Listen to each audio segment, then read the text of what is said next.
Just a second here, guys. Just that.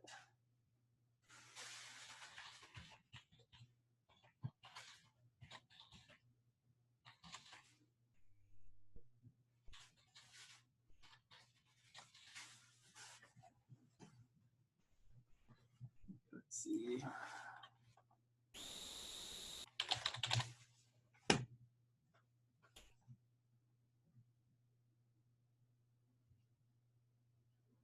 Hello, hello. Can you guys hear me? Yes. Oh, okay, cool. Yeah, it's so weird because like it gave me a message before here. All right, okay, that's good. But we cannot see you though. Oh yeah. I'm not. Oh, you're not seeing me? Just your picture. No. Huh. Interesting. Yeah, I unplugged. Let's see now. Let's see. Oh, there you go. Yeah. Yeah. Oh man, like my robot today, like we have one of those vacuum cleaners. He knocked a bunch of stuff here, so he disconnected some stuff. But I'm glad we are here. Okay, so let me just share my screen straight away. Okay. All right. Let's see if I have here. Okay, I can see it now. So last week was pretty easy, huh? Easy to follow. Because we were just like sketching and trying to have fun, you know, it's like I'm talking about the, you know, some of the primary forms, secondary forms as I was sculpting and looking for likeness, but not like married to the reference, right? Although I'm actually trying to push as far as I can with this reference here, right? Which is pretty, I mean, like it doesn't have a lot of information in there. It's just one angle. So most of what I have so far is made up.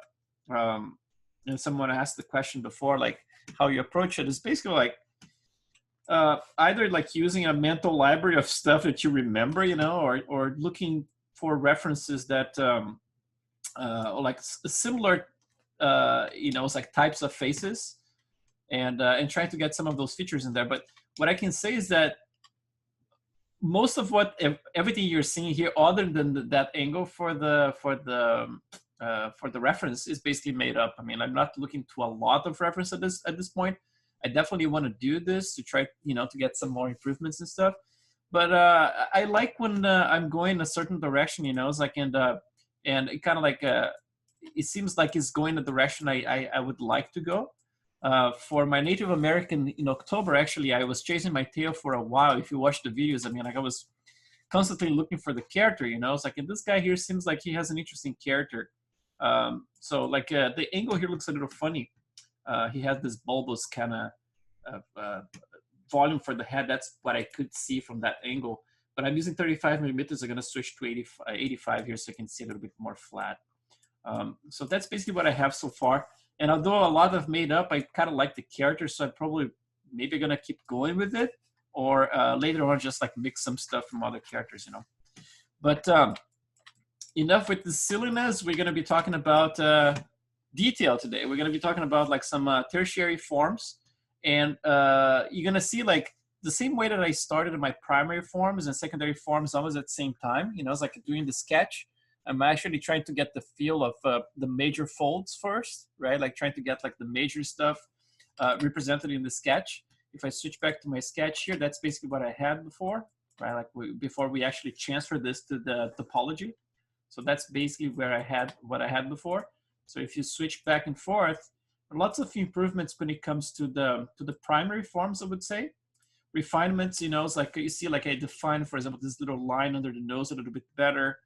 A couple of things I made a little bit more refined, you know. I pull like the position of the ear a little bit forward towards the face, because I thought the proportions are not working very correctly, especially from that angle that I was looking at the reference. Seems like the ear would have like this space between the corner of the eye and this top of the ear here was a little bit too distant, so I actually approximated a little bit more. And I came up with that distance correction in there. But yeah, still exploring the character, still seeing where it's gonna go, but I like the direction so far, you know. So that's a good thing, instead of like chasing my tail for many lessons like I did like in October. It's still, at the end, it's still like you gotta make sure that it works, you know. It's like it's gonna turn out okay. But it's good when you were happy like early on. the thing is, like, you probably have this experience too. You know, it's like sometimes you're in a good path, and then all of a sudden you start doing more iterations, and then you lose it, right? Like, and all of a sudden, like, man, it was better before, and start looking at older versions, you know. And like I mentioned before, I try to always push forward sometimes, no, most of the time. And sometimes when I see that something really was completely lost and it was actually better, then I might actually dig some of those files and try to find stuff. But for now, I think it's in a good spot. So I was as I was saying, like the same way I sculpt the primary forms and secondary forms almost at the same time as a sketch. We're gonna do the same. We're gonna do it. I'm gonna be doing this, and it's your option to actually do that or not. But I'm gonna start sculpting the tertiary forms today, which is like pores and, you know, not so much wrinkles today, probably tomorrow, but like mostly pores. But then you're gonna see that tomorrow, especially when I start adding the wrinkles, I'm gonna be adding the wrinkles, both like the fine wrinkles and the major one, like bigger forms, which are basically like secondary forms. I'm gonna be building at the same time. I don't think those things are disconnected. You know, it's like if you come from a background of clay sculpting, you're probably gonna be more like, okay, I have to finish the primary forms before I jump to the secondary forms, and then I have to really refine those secondary forms before I can even put the first pour in there, right? But we are talking about digital art here, and digital art is much more flexible with all the back and forth you can go in resolution, right? So what I do normally, I start doing my tertiary forms without too much concern about finishing the secondary forms, and I build everything at the same time. You know, it's like keep refining the secondary forms. And how do I do that? Basically by going to a lower level, right? Like go to a lower level, something like around here, for example, or here, right? And I keep going. You know, it's like I get like a fine brush in there and keep like carving stuff and then refining the secondary forms, incorporating more stuff. You know, it's like making things more organic, and then going all the way up, and then switching to HD geometry and sculpting the fine detail and the pores and everything. You are completely safe as long as you're not crazy about moving the major forms too much at this point, you know.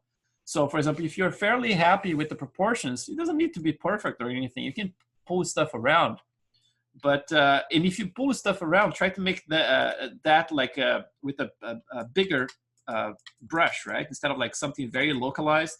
Try not to do something, for example, if you're moving stuff around at this point, like, you know, it's like if I show you the topology in here, try not to do something like, oops, let me get my brush, move. Something like this, right? You know this is gonna stretch, you know this is gonna make a mess, right? But if you have like a big ball like that, that's not gonna cause a whole lot of stretch. It's gonna stretch, but if you're careful enough, you might be able to do stuff like, think about like a blend shape, you know, it's like a morph target. If you're creating shapes for animation, right? The pore is gonna be in place. Your shape's gonna definitely stretch stuff. But if you're careful enough, it probably is not gonna destroy and obliterate them, right? Obviously that in a pipeline, they have like ways to actually create like, you know, it's like some blending of different textures, like create like an animated displacement map, for example, right? It goes from a position to another position and then stretches the skin and things like that. There are like stretch maps you can create, you know, it's like there are some TDs in there with brilliant ideas about how to stretch things. But we are talking about the portrait here.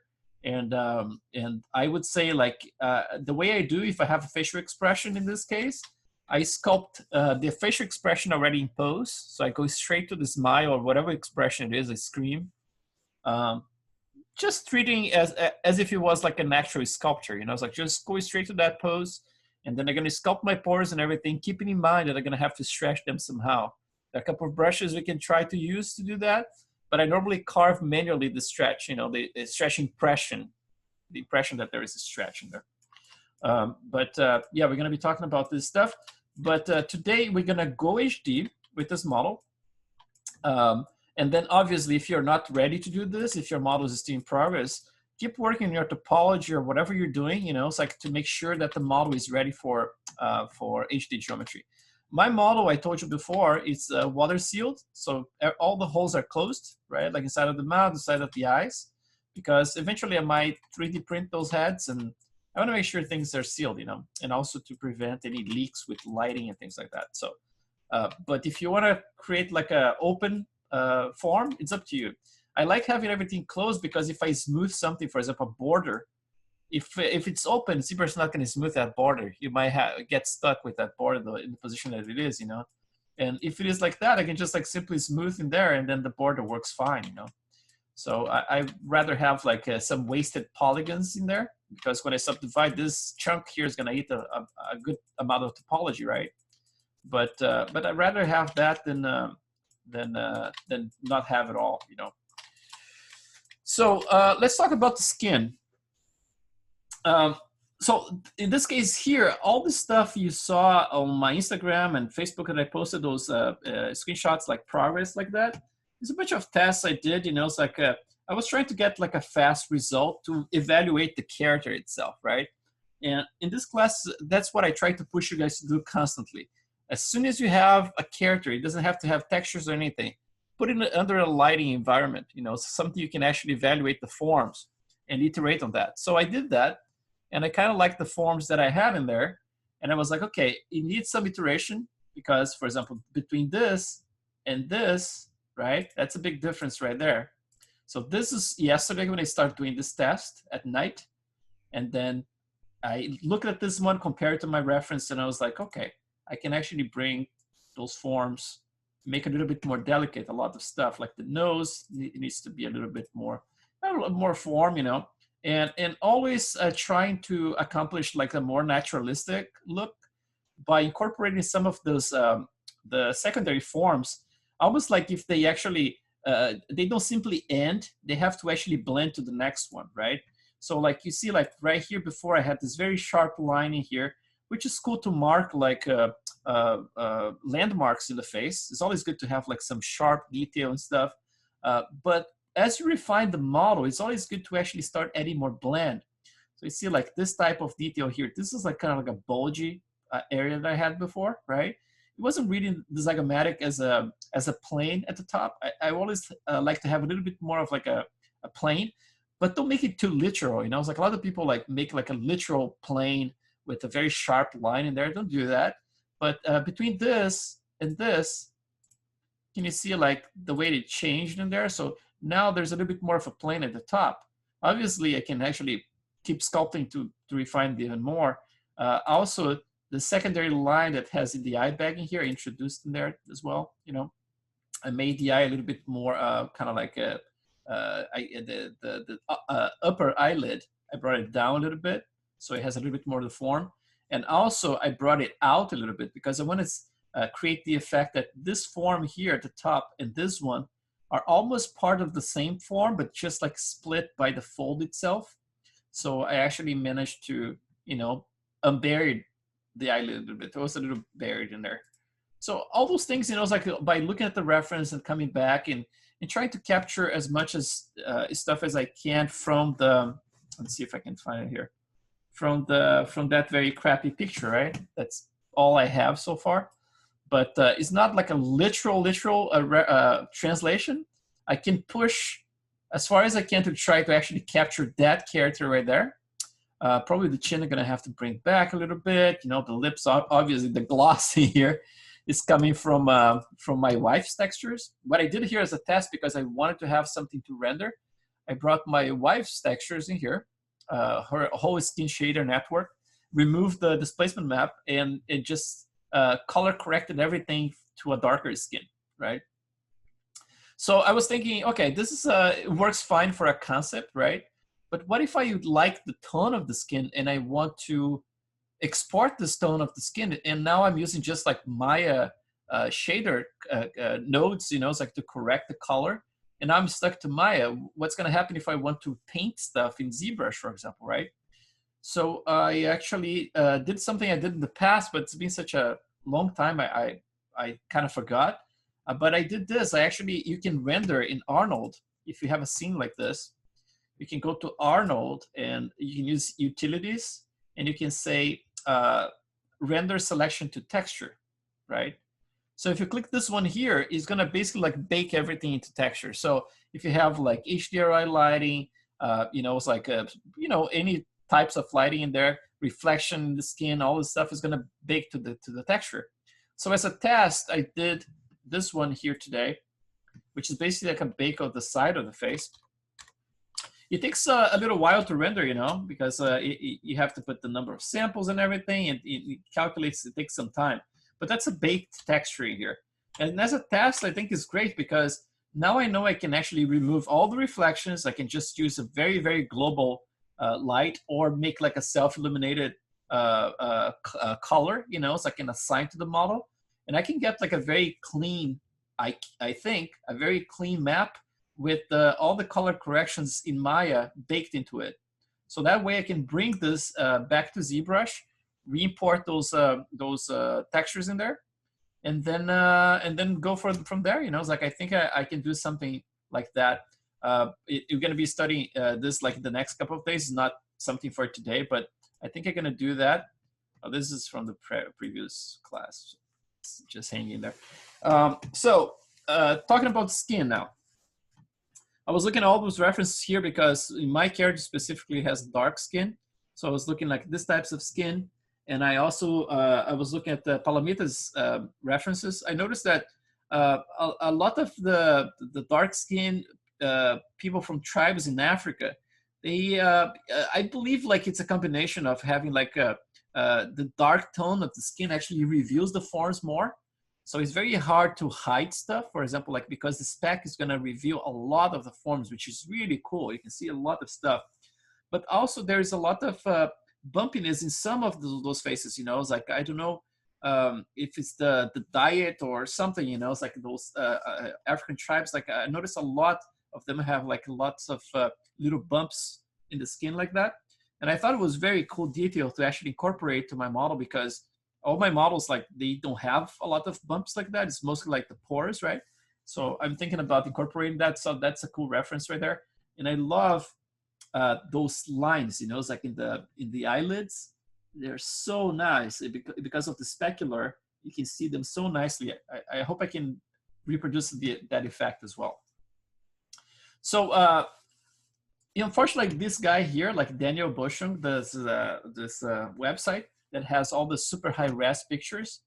It doesn't have a lot of variations, you know. It's like they're mostly white people, and let's see, and some Latinos as well, I think. But that's about it, you know. It's like I don't see like I don't think they have Asians or African Americans or, you know, anything like that. But I mean, like for what we have in here, let's see. Yeah, you see like not a lot of diversity in there, right? It's the word. The word is diversity. But this guy here is interesting. But let's get like anyone in here first. Let's start like with this dude. And let's take a look at the, so this one, I noticed this website's a little broken right now. You have to actually right click and zoom in and then say open a new tab, and it opens, otherwise it just gets stuck in there. So the skin is an interesting thing, right? Because the amount of detail is pretty insane. It has a ton of stuff, and it's different in each part of the face, right? So like it's almost like you have to map some certain areas and look at it, and also how specky it is, right? If you look from a close-up like this, the specular is pretty high, and then if you look at areas like this, the amount of subsurface scattering is pretty high as well.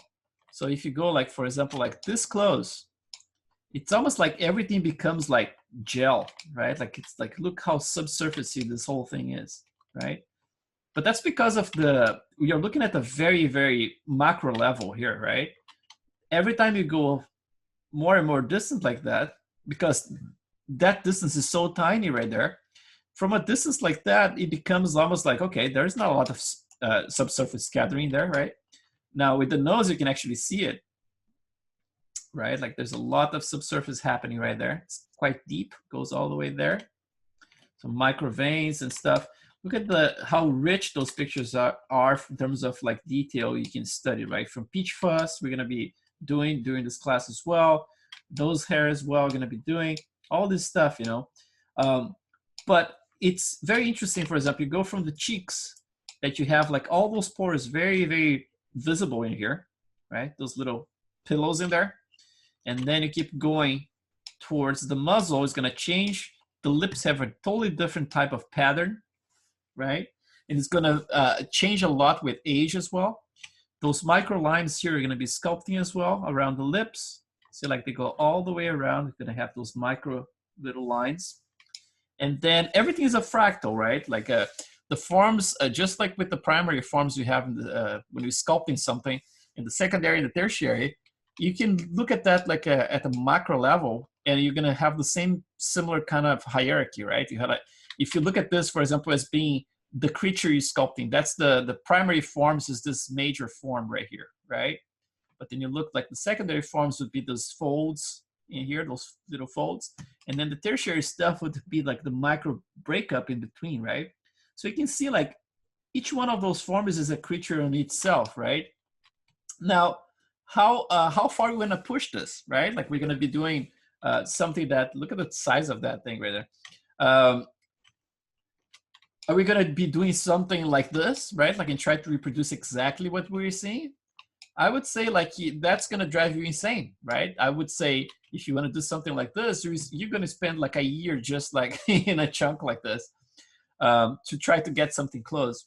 The fact is like we're not God, right? Like or whoever created us, maybe the extraterrestrials mixed our DNA, like ET DNA with monkeys, right? Made us soup, and that's us. So there's no way you can actually reproduce what you're able to see with a macro lens like that, right?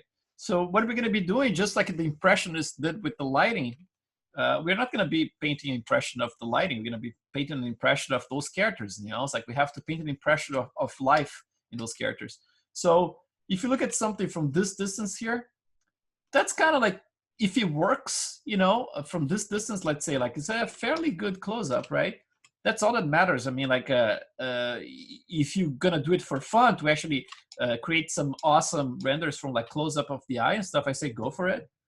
But other than that, I mean, like, there is no necessity of representing every single detail, right? We're gonna be running out of HD geometry to be able to accommodate all of that. So we're gonna be doing an approximation. Basically, like I'm gonna be using some observation, you know, it's like in idealizing the skin. I'm not gonna be creating a carbon copy. We're not gonna be using texturing XYZ anyway. But we're gonna be, as we sculpt different areas of the face, I'm gonna be describing what I'm doing and why I'm doing things the way I'm doing. There are areas of blending, for example, like from pores like this, they are super evident and they look like orange peel. And then when you get to this area here in the eye bags, you're gonna see like mostly bumps and micro wrinkles, but no pores at all. You're not gonna see pores around here, and you're not gonna see around here either, right? Then when you start getting towards the forehead, then they start popping out again. So you see pores around here. They're gonna start like popping around here on the side, but not by much. And then back in more distance, you know, it's like in the nose. Sometimes shallower, sometimes like deeper. Some people have like some very strong black heads in there. And, you know, it's like when you get to the chin, it's going to be a little bit more stretchy, the skin, and not a lot of pores around here, mostly like probably around here, you're going to have more pores. It's going to be difference from women to men as well. So men are going to have probably like deeper and more evident, and then women are going to have a little bit more delicate pores. But for example, like if I look at this lady here, Katrina, right? So we just look at the young person.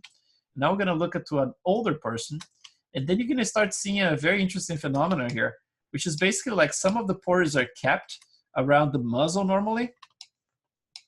And around this area here, you see some pores in there. And the cheeks, you're normally gonna get more of them, but if you get really old, a lot of those pores, it's almost like they go from deep to shallow, kind of like it's almost like there is a little coil that's pulling them inwards to create a little dimple in there. And that coil kind of like loosens up, and then they kind of like almost disappear. And then like everything becomes like micro wrinkles, you know? Everything is like almost like you can see like little echoes of the pores in there, but they are not deep anymore, you know? It's like they become like those just like lifted little holes with the micro breakup on top of it. And everything else, you know, it's like you get like those the skin gets almost like paper thin, right? You lose the fat from underneath, right? We talk about like fat pads shrinking over time, so you're gonna get more like bony landmarks over time, and then everything gets more thin, you know, thinner things, and also it becomes a little bit abstract at some point because those wrinkles, they start breaking up and creating those patterns. They kind of like looks like little brains sometimes. If you look at her chin in here and here as well, right? Like this area, you get like those little brain forms in there, which is really cool around here too. I have a collection here I saved as well, which is, this one is when I did my workshop last year, I think. So there's this collection here, and since they are black and white pictures, you can actually see a lot of this type of very cracked skin, right? With very old people. Look at that guy. That skin was probably pretty smooth at some point, right? As a baby. And then it can be a combination of like exposure to sun, right? And maybe like beat up skin, like from all kinds of stuff, you know, it's like maybe a cigarette smoker, whatever, you know, it's like lots of things contribute to the dryness of the skin. Obviously the age being the biggest one. But look at this guy here, for example, like you can clearly see the pores on top of his nose and the cheeks in here and the forehead. And then everything starts getting a little crazy in terms of wrinkles, right? And then there's this guy here, which is like myself. That's the picture of my own skin that my friend Sven, who was my student in June, I believe, he actually took a picture of my skin, which is very disgusting if you look closely. Look at that. Ugh, bleh, bleh. Yeah, so like, you know, it's like all those little hairs and all this stuff. But what I like about this one is they are so clear, you know, it's like you can see the little pattern and the distance between them as well. So you see like, you can count them, for example, like in an area like that, like this is close to my nose in here. So you can count like 1, 2, 3, 4, 5, 6, 7, 8, 9, you know, it's like you can actually point them. In one of those classes, I actually did a paint over in Photoshop and I counted a bunch in there. So it's almost like you have to look at this type of reference to be able to measure, okay, in relation to the nose size, right? How many of those pores I need as an array to create something that looks convincing. Our brain is very easy to point when things are wrong. So if you have like too much distance between the pores, so meaning like much less pores than you should expect, your brain's gonna tell you straight away. And if you have too much, your brain's going to tell it as well. You know, it's like we are used to human skin since we were born, right? So we're going to be able to differentiate, you know, it's like if something is different in there. And the example I always use, which is very silly, is this one here, which is like a couch, right? And the couch, the way those guys work, it's exactly like I imagine the skin kind of working. You know, it's like I said, like there's a button holding the pore in there in place, and you see those little rays in here, right? Like it's kind of like it's a soft tissue, and then basically everything is being pulled and it's creating those extra wrinkles, right? Like as it pulls it down. As you age, like I said, it's almost like this little button gets loose and releases it, and everything lifts and then breaks up further in between those forms. So how I see the skin is basically like each one of those pores follow a similar pattern. And by that, I mean like each one of them kind of communicates to the next one. You see like how this stretched line in here goes and fuses to the next one, right? So they have this network of forms. But obviously with the macro displacement or macro bump that we're going to be using later, we're going to break up the in-betweens here even further, right? So at the end, hopefully, we're going to get something similar to this. So imagine like each one of those guys is the pillows in there, right? The little tufted stuff. And then the in-between here, you see there is more breakup, right? You see like those little breakups in there. So we're going to try to create the impression of that manually, right? We're not going to be using any maps. We're going to create our own maps by using like regular brushes. And then later on, if you guys like want to use any texturing XYZ or any other source, feel free to do it. But during the class, I think is a good exercise to learn try to accomplish that. You know, it's like by creating this type of thing. Uh, a common mistake that I see a lot, they're going to be explaining that, is by making the pores too small, like basically like the fall off in here, instead of like trying to make them communicate to the next one, like we are talking about with the pillows in there, right? You see, like those guys, they kind of connect with each other, right? It's to actually make them too isolated. So people sometimes make them so tiny that those little rays here, they don't surge to the next one. You know, it's like they just stop around here. They're very localized, so it doesn't look like skin from the get-go. And even if you have them everything in place with the right scale and everything, still it's not going to look exactly like skin until you start adding the other passes, right? This is a clean chunk in here, but then there are lots of things you can add. You know, it's like from the micro wrinkles that you're going to be adding, kind of like this, you know, and the way they are formed, and I'm going to explain that too, is that basically like you're going to see one pore to the next one. It's almost like you're going to have a little path of least resistance, right? And basically like the wrinkle is going to be formed when those pores actually are close enough together, and they're going to create a line in between them. They're going to connect. You know, you're going to see those wrinkles. So instead of like just going over the pores themselves and trying to cut across everything without any sense of logic, right? We're going to try to search for those paths. You know, it's almost like playing a game of connecting the dots and trying to connect them to create those wrinkles more naturalistic.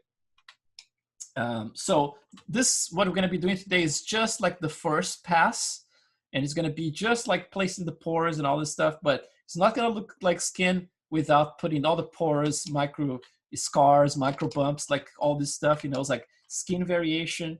So basically like the intention here today is to put the pores in this area here, or the cheek, and then keep going with them all the way to the top head, to the forehead, right? And a little bit around the nose, around here and there. But then this is going to be a different pattern for the nose. We're going to use a different pattern for sure close to the chin. This we're going to prevent, you see, like you can see clearly here, this whole area here I'm pointing right now should have no pores. And then the pore is going to end around the beginning of your eye bag right here, right? So those guys you can see from this point on, they just blend into something else, right? So those areas of blending are super important. Is what's going to make everything connect. You know, it's like it's the glue that's going to make everything work. It's like how you connect like those areas of different types of details into something that's that looks realistic. You know, so let's see if I have anything else here I want to mention. I think for now that's it. And let's jump right into the sculpting thing, right? So let's see if I had something else saved. I think that's it. Okay, yeah, for today, that's it. So let's jump right into ZBrush.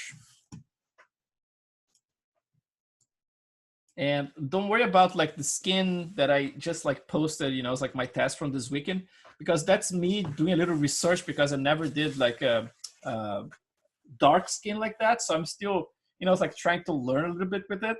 So those are just tests. And then as soon as I have something that's a little bit more solid, I can just go through the settings and then pass all the settings to you guys, and you can actually reproduce the same if you want to, you know, just to have a you know, ballpark. So so the model itself, at this point here, I'm completely symmetrical. I'm just gonna make sure that that's the case by going to, I'm gonna go to deformation and then go to Smart Resim, right? So now it's completely symmetrical. And now I can go HD. So as you can tell here at the top, so I have active point 69,000. My lowest level is 17, right? So the 17 we're going to be using to export the displacement apart, starting from this guy here by re-importing it. But to export the displacements, we're going to switch to that sub-D level 2. So basically, like after we do that, we're going to go one subdivision level higher, like this at 69, and I'm going to export this one as the model that goes straight to Maya. But that's not for right now. We're going to try to sculpt some pores first, and then at the end of the class, we can actually try to export our first displacement maps and hopefully do a little render, but I don't know if we have the time. So at this point here, I subdivided my mesh.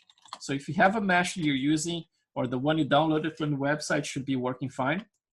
uh, subdivide it up to no more than 2 million polygons. So in my case, I got stuck to 1.2 million polygons. If I go higher than this, it's gonna pass 4 million. That's not what I want.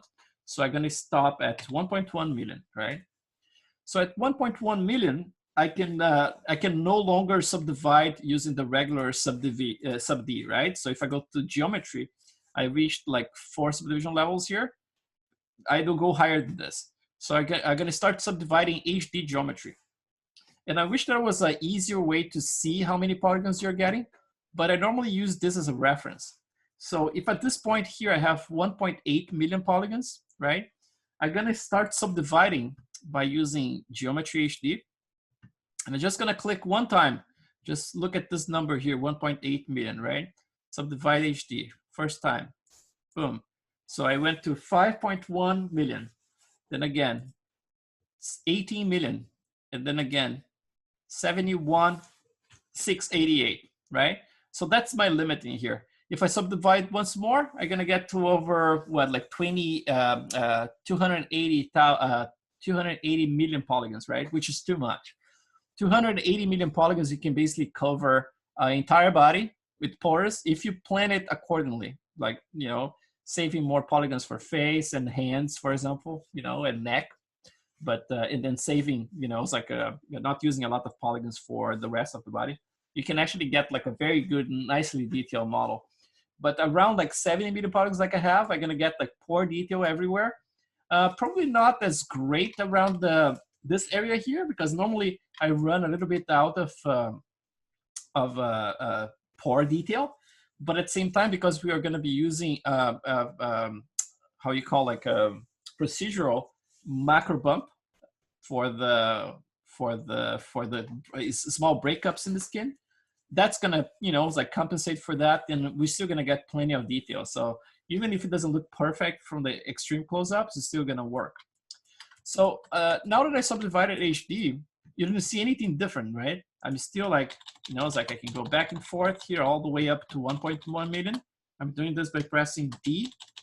We go up in resolution, Shift D to go down, right? Which is basically the shortcut for this, right? Shift D to go down, D to go up. So how do we see HD geometry? By pressing A, right? Like I said before, if you want to do just a preview of the entire thing, how the progress is going, you're going to press A with your mouse outside of the model like that. So you're just going to render like a preview just to show the HD detail, which in this case is nothing, right? We didn't sculpt anything. And then as soon as you move it around, it's not HD anymore, right? Now to enter HD for real, we're gonna have to actually rest the mouse on top of the model and then press A where the mouse is. And ZBrush is gonna try to use as much area around that area as possible. But before you do that, one thing that we have to pay attention is this. I'm gonna go to my lowest resolution, and I'm gonna go to polygroups. First, let's show the polyframe. And you see, like, I don't have any polygroups at this point, right? But I do have my UDIMs in place. Just like you guys have with that model that I made available. You should have all UDIMs in place. So if you just do like an auto groups, that's what you get. If you do a UV groups, you get some more breakups. But if you get an auto groups with UV, that means like each one of the tiny little chunks inside within the UDIM itself is gonna be broken further, right? So that's what you get if you bring the model. You're gonna get the similar topology in your case in there. So with this in place, now I can actually either use those to make my selection faster, or I can even create a different set, for example. So if I click like Shift Control and then click, for example, let's click the stuff I want to keep. Shift Control here, then Shift Control and open a little window outside to reverse it, right? And then Shift Control, Shift Control, Shift Control. And then let's get the lips as well until here. So the inner mouth, I'm not interested. The side of the nostrils, the eye bags in here, and no ears for now. So let's say this is all that matters for me. I just want to use this cage here first, right? So if I enter HD in here, probably like a little bit of the chunk, for example, the back of the head might be missing. So you can do this all every time. For example, like hide that, right? Just hide that chunk and focus on the front first. Or you can actually do this, hide it right now. And then you can create another polygroup just for this face to make things easier for you next time, if that's what you want to do, right? So if I want to do this, you can just like hide everything you don't need. Let's say like I'm happy with this. I can actually go to just like group visible, right? Click that one. And now you have a poly group that's this whole chunk. I can even refine it. Yeah, I gotta keep just an example. So every time you go back now, if you want to do like a quick hide, right? Just click that, then you're done. Like shift control, right? Click on it, and you're done. So let's enter HD. You're gonna go up in resolution. You have to be highest before you can go HD. So D.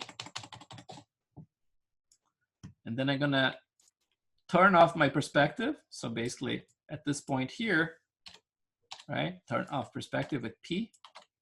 And then I'm gonna rest my mouse around the nose area here. I'm gonna press A.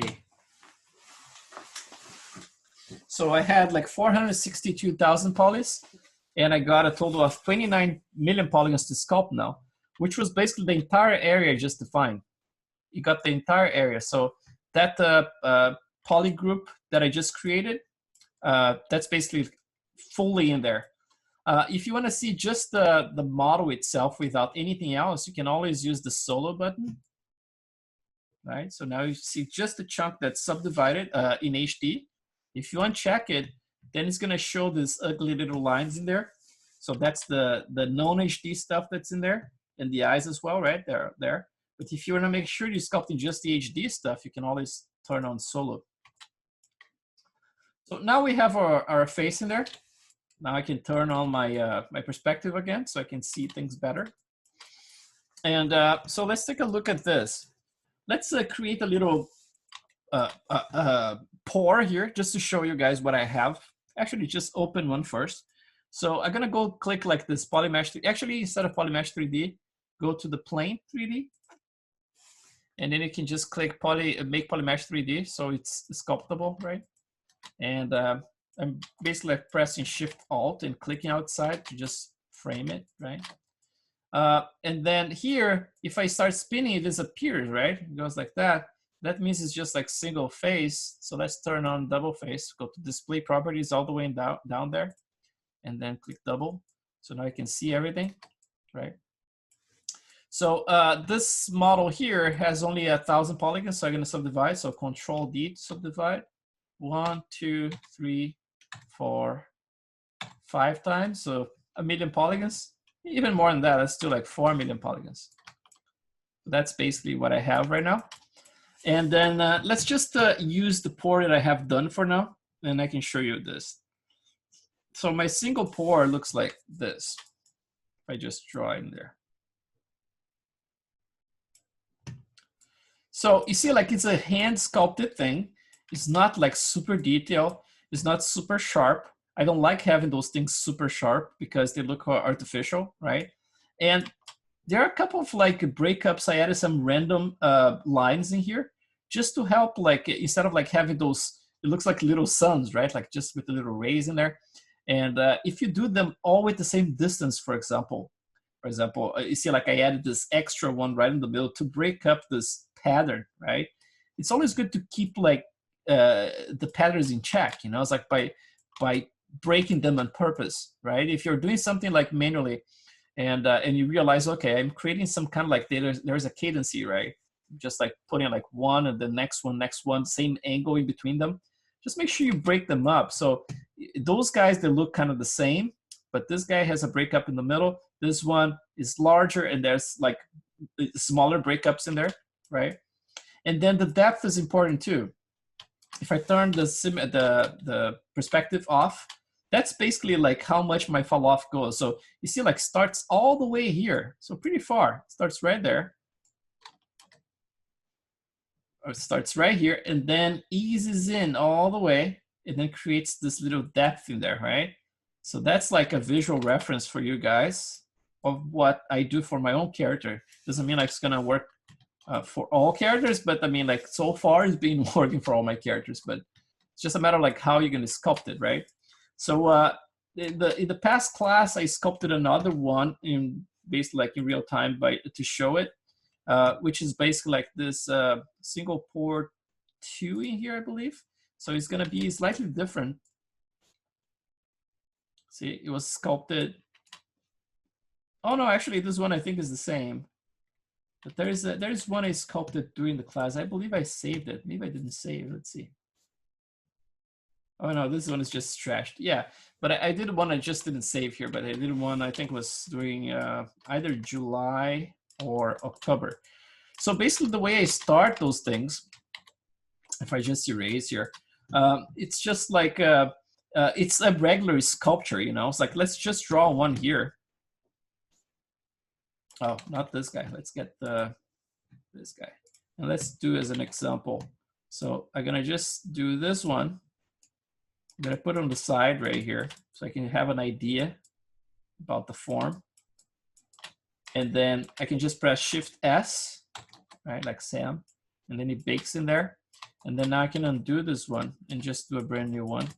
So the first thing I would say, like I start with, you can either start with the whole itself, with the major form, or you can start with just like blocking the little forms first. So like I said before, if I establish like a center in here, right? And I just like very faint, like just with a very low intensity, I can just start like digging in and making some a little bit more wavy, right? And break some up. And start like that, or with the major forms, is up to you. Again, like trying to prevent some like too much pattern.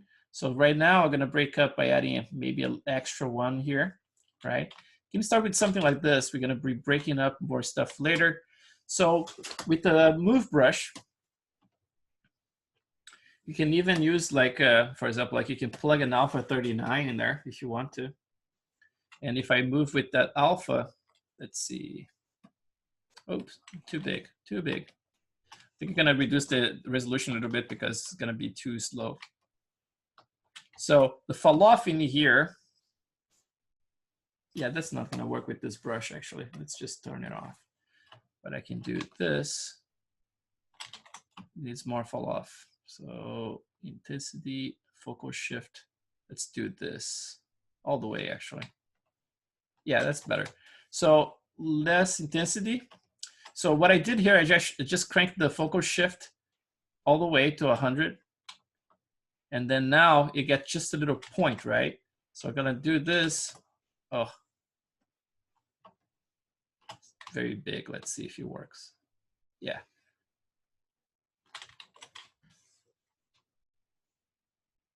Yeah, you can create something like that. Actually, less resolution is better.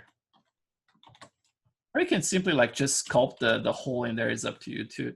It's not quite doing what I was expecting. Let's see, less focal shift. That's too much, no? 80.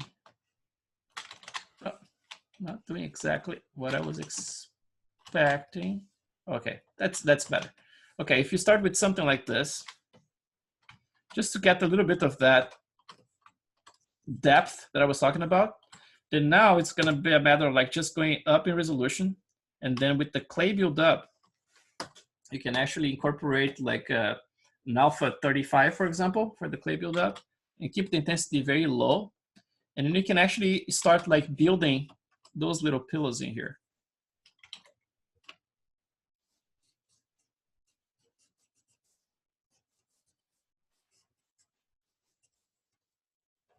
The alpha, you know, it's like if you use a circle for the alpha, it gets like so much easier to actually get some organic forms in there. And it's gonna be just a matter of like really sculpting that stuff for good, you know. So I'm gonna smooth it out, build some of that. Oops. And then we're gonna be using some inflate as well to bring things a little bit closer together. The inflate, we have to be careful with it though, because sometimes we end up like causing a lot of intersections. But for example, like from here, I can actually keep building more to get this a little closer. And then around the edges in here, that's the important part. That's the fall off we're going to be creating in there. So when I get closer to this area here, I can start using a very strong smooth. If the smooth is not strong enough, you can always crank it by using this one. If you go to Lightbox, you have like the brush in here.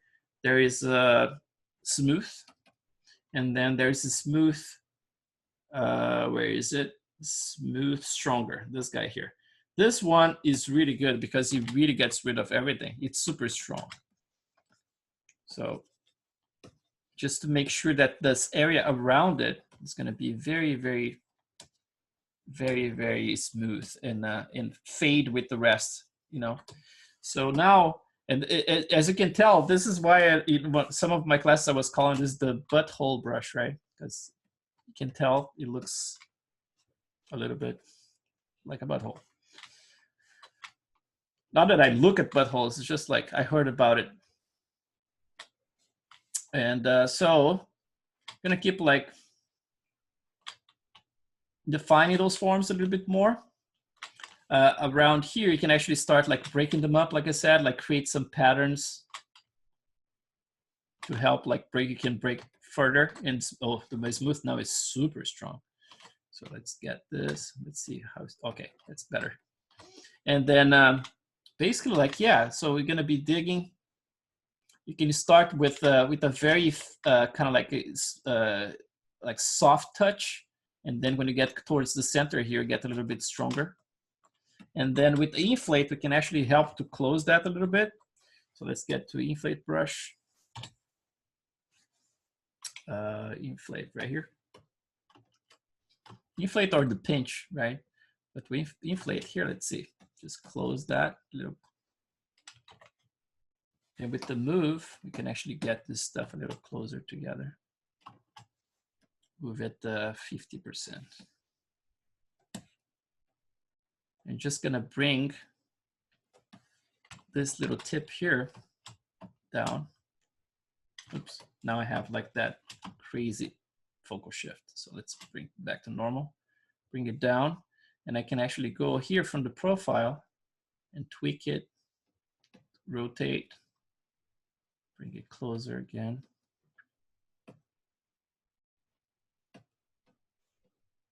Something that has enough depth, you know. And then from here, basically like it's a matter of like just adding the other detail, you know, like you can keep sculpting it forever if you want. But I would say like if you add too much detail, sometimes like it doesn't translate and it becomes a little messy, you know. So sometimes just like, you know, some stuff to get like the idea across. So you can get like more of those guys that smooth this area around here. And then if you want to reinforce some of them, you can actually go to a lower resolution. And that's basically what I'm going to be doing with secondary forms later on. I'm going to be switching to a bigger brush.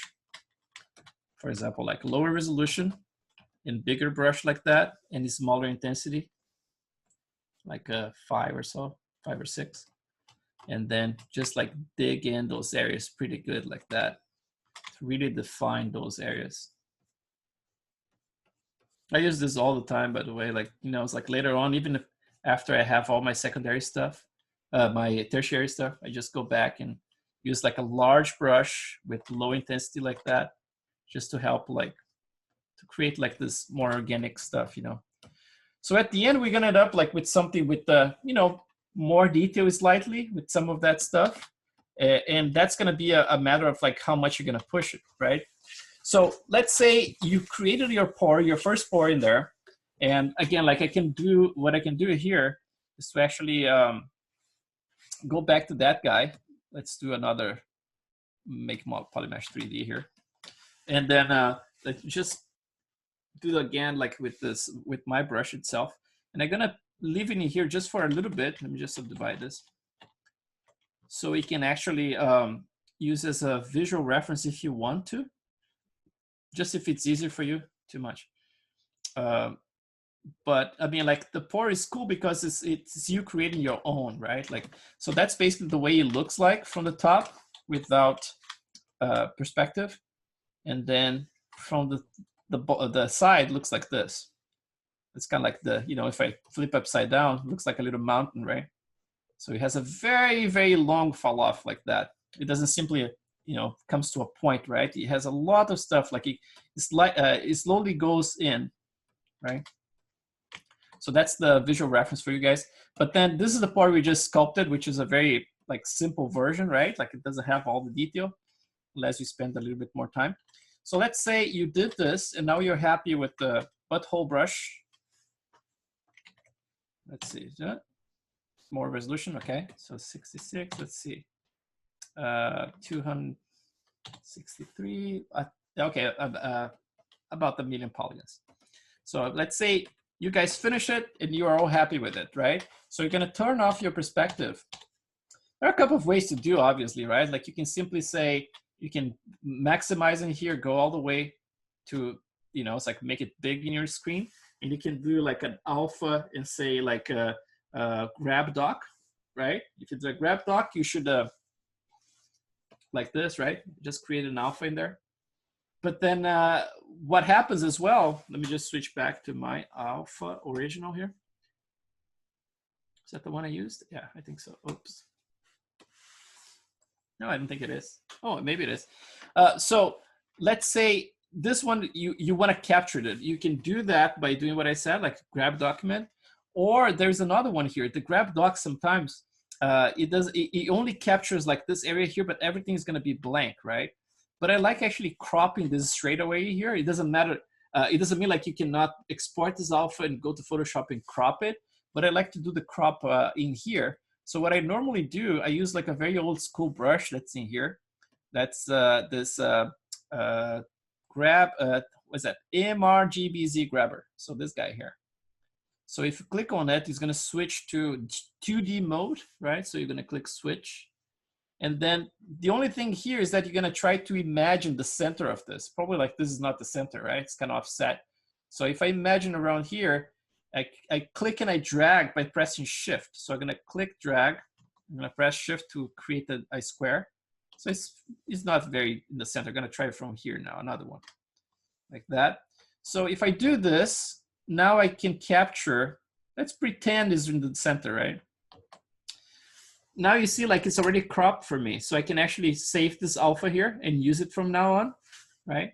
So if I switch back, so let's say now that's saved, I can actually ignore this one, the texture, right? I'm gonna ignore it and turn it off.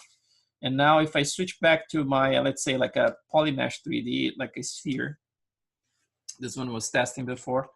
So if you do that, let's grab the last one we exported, this one, right?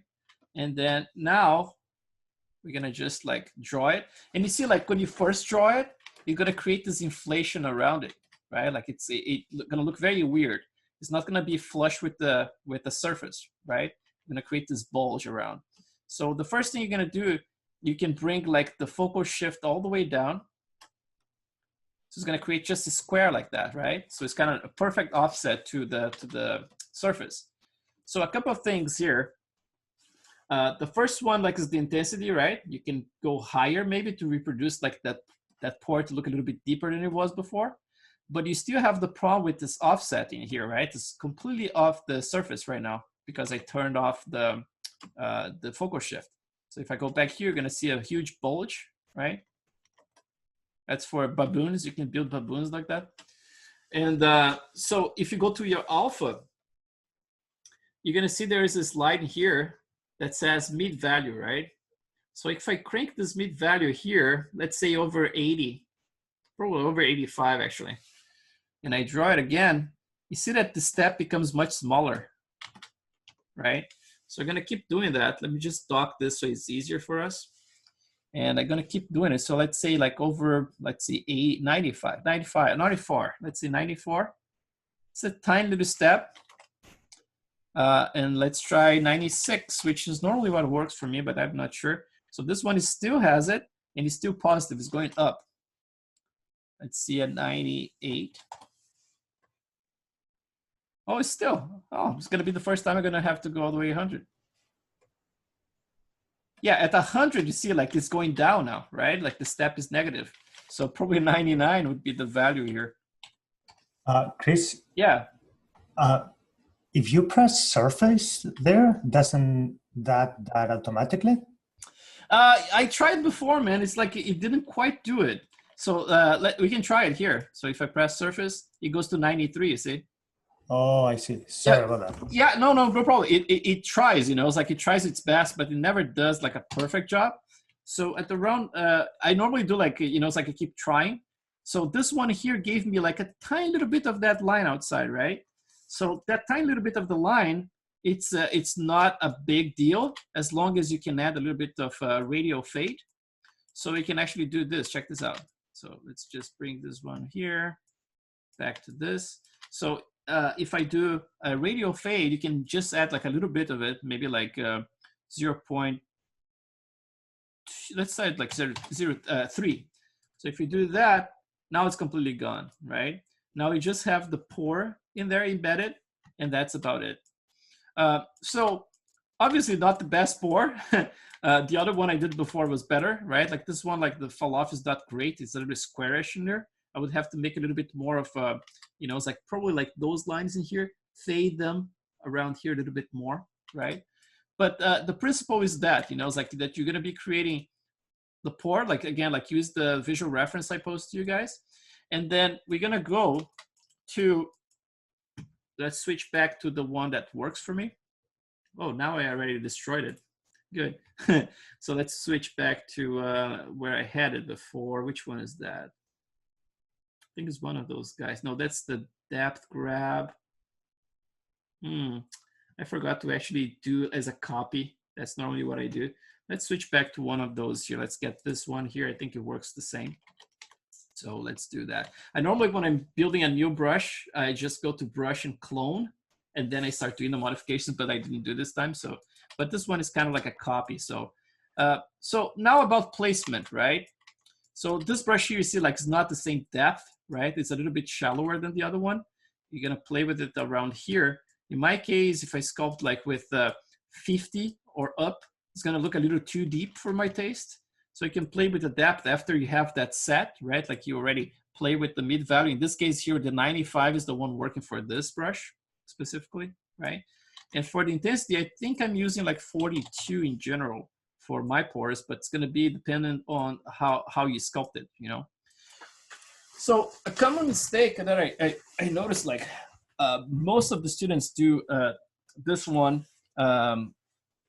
is that when you sculpt the pores, this is a very tricky one, by the way. Like you guys gonna see, like you're gonna be, if you never did this before, you're probably gonna be spinning for a couple of days until you kind of like figure it out, the right distance and size ratio, because it's very tricky. It looks like a simple task, you know, it's like to simply like, just like, oh yeah, just like now I have that, I'm gonna be sculpting and everything's gonna work out, right?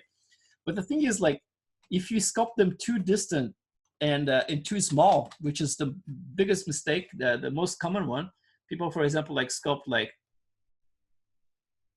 that, right? I'm exaggerating. It's a little bit better than this, but it's like, oh, that looked like skin, you know? It was like, no, it doesn't quite look like the skin.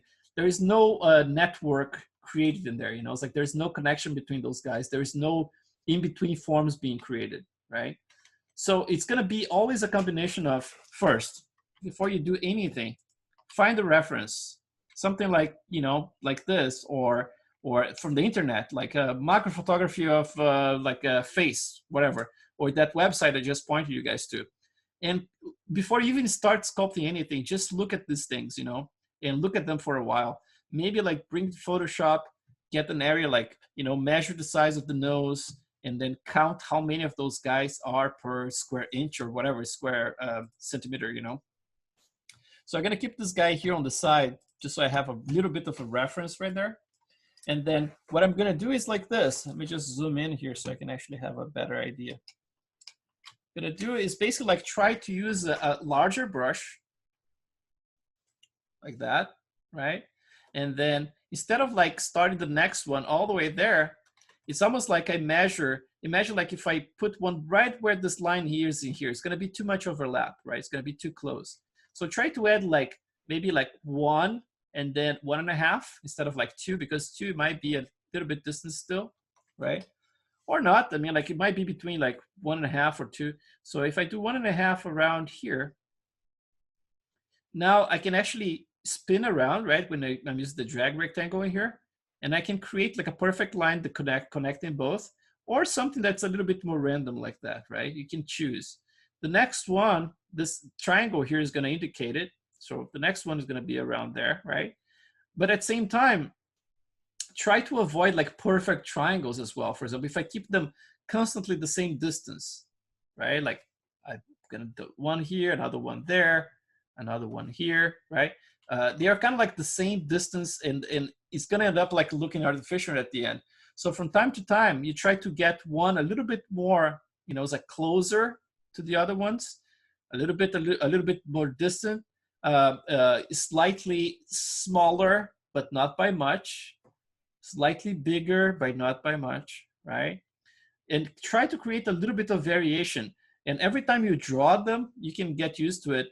Like I said, every time I draw, I'm spinning in a different direction, right? So if I'm doing this fast, it's gonna be like, for example, up, down, side, side. You know, it's like it's overkill, obviously. But I mean, like, just so you can add variation as you sculpt, you know, it's like you see those ones already got too small in relation to those ones, because I'm not doing very carefully in here. But if you're doing carefully, you're gonna try to keep like the, you know, it's like the pace, but always adding a little bit of a variation, like approximating some of them, you know. And then at the end, you're gonna have this little structure that's in between them, right? You're gonna have like this little pillowy surface right in the middle. And if you do this enough over like a entire chunk of the skin, the cheeks, for example, this is going to start looking a little bit more like skin as you add the other layers, right? Like as you add like more and more detail. Now there are a bunch of other brushes I use to actually help with the detail, to incorporate more stuff, and I'm going to be showing this ones. By the way, like the way I have this brush set in here, it's basically like the standard brush. That's the base of it. So you start with the standard brush, and then you incorporate the drag rectangle, right? Instead of like using the dots, you're gonna use drag rectangle. The alpha is gonna come from the capture you just did with the MRGBZ grabber that I show you guys. So it's gonna come from there. This alpha is gonna have to be tweaked, right? So just going back here to, so if you have alpha in there, gonna have to tweak it. First, it's gonna be the mid value, right? You're gonna find like, okay, what's the mid value to reduce that step? Before you do that, you're gonna press space or right click, and you're gonna turn the focal shift all the way down to -100, right? Just to eliminate that bulge. And then you're gonna go here and find what's the mid value. Some of my brushes are 95, some are like, this new one is 99. That's the highest I ever had. And then if you still have a little step, sometimes you don't have a step at all. You nail it. There's one I built like a 96, it was perfect. But if you have anything, you can add a tiny little radial fade, like maybe 3, 4, 5. I don't even know why this one is so high at 10. But yeah, 3 should work fine. No, this one is, you see, like it's getting a little bit of a little step in there. I think that's why I added 10 in there somehow. So that works. And that's about it. You know, it's like there's no mystery about the type of brush, how to build the brush. The sculpture, then yes, it's up to you guys how successful you're gonna be sculpting it. I just hope like the visual help. You know, it's like for you to identify how deep I'm going with them, especially like the profile one I show you guys. And in those tiny little details here, it's very easy to mess them up. You know, it's like to create something that looks, like I said, too patterny.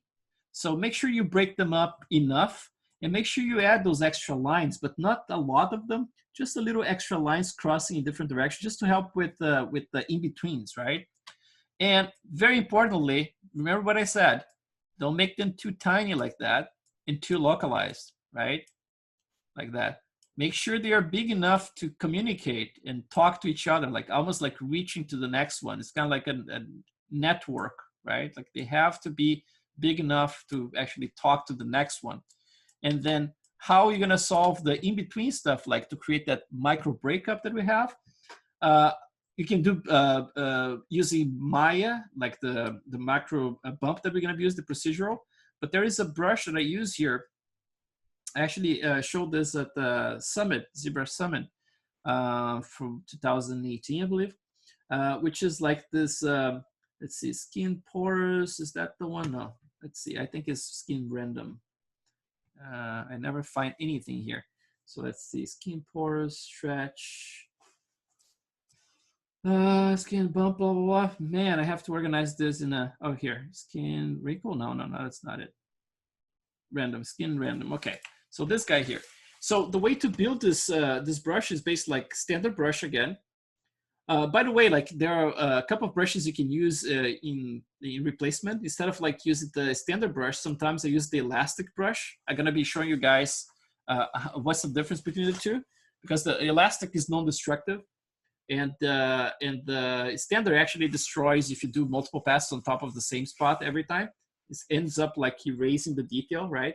But the elastic just like basically like does what it says, you know, it's like it just makes everything elastic and the detail is not lost in the process. So this is based on a standard, and I'm using the stroke I'm using spray. So this guy here, and my settings are like this: placement at 0.5, scale 1, color doesn't matter, we are not sculpting color, and flow at 0.25.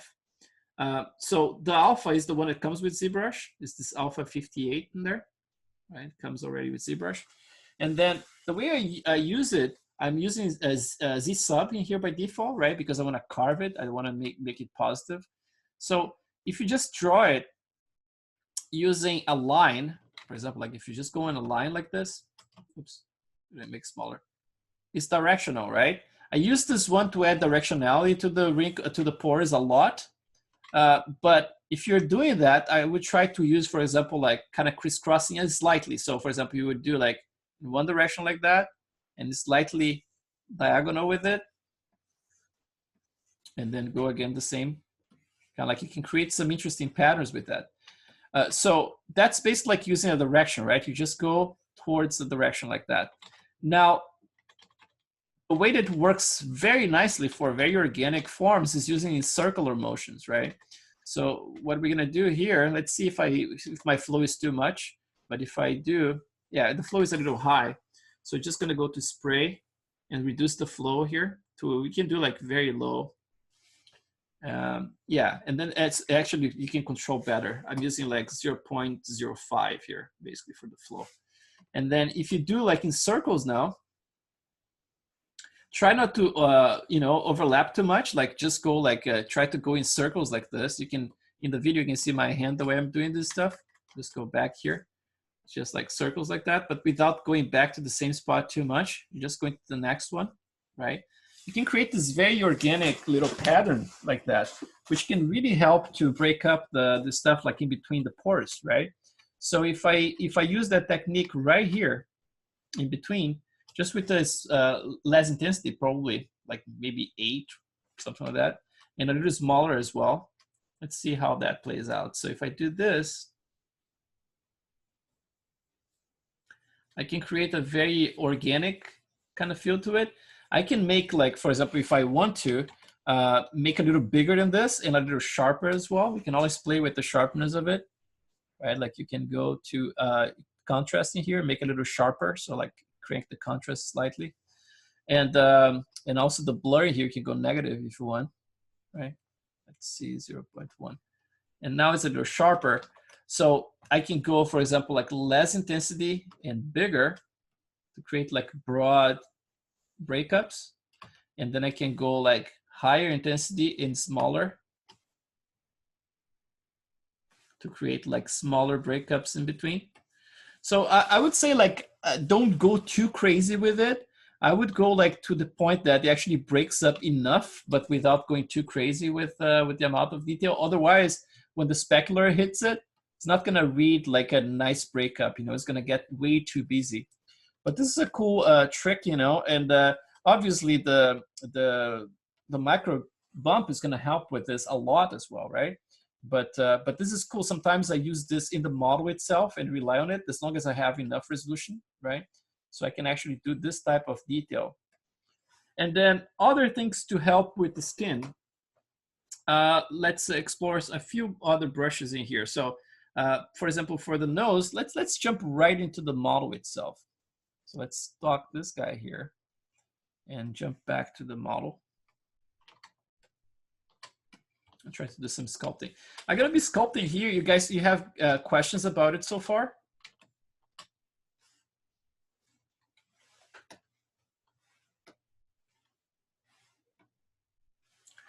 Hey, Chris, can you hear me? Yeah, I can. Yeah, I have a couple of questions just pertaining to some of the stuff you spoke about earlier in this class. I just have a question about age.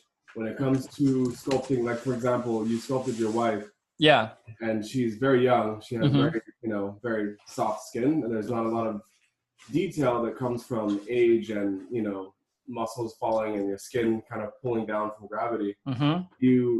Do you find it harder to sculpt and convince a viewer of that skin and the detail that comes with it when there's not as much baggage or like creasing or wrinkles?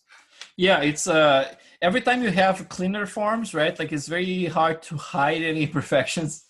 So it has to be very, very it has to be like clean, It's like you cannot hide it's like with all the wrinkles and stuff covering up all the problems. So yeah, when I sculpted her, that was the intention, to see like, okay, how much what's the difference between this one and sculpting all these old guys, right? And it's just like I try to be much more subtle when it comes to the pores. I try to draw them like not as deep as I would do like for any of those other guys. So it's like a little bit shallower. And also like everything was about like very well placed like micro wrinkles, the way I was connecting, it's like those pores with each other and stuff. And but yeah, it's like I wouldn't say like it's it's harder. It's just like it's more careful work, I would say. It's like it's just like be more careful, that's all it is, and be more subtle with everything. Okay. One more question, just I feel like, I don't know if you've done this before or dealt with this, but like you obviously probably have. But when you have the scarification, the pores and the scars meet. Whenever you have a scar, it eradicates the pore. Yeah. Definitely. So I guess it's going to be a challenge that we'll all experience if we do choose to do scarification. And I'm just wondering if you have any thoughts about that already. Just thinking about how you're going to construct that skin and the details of where it intersects scars.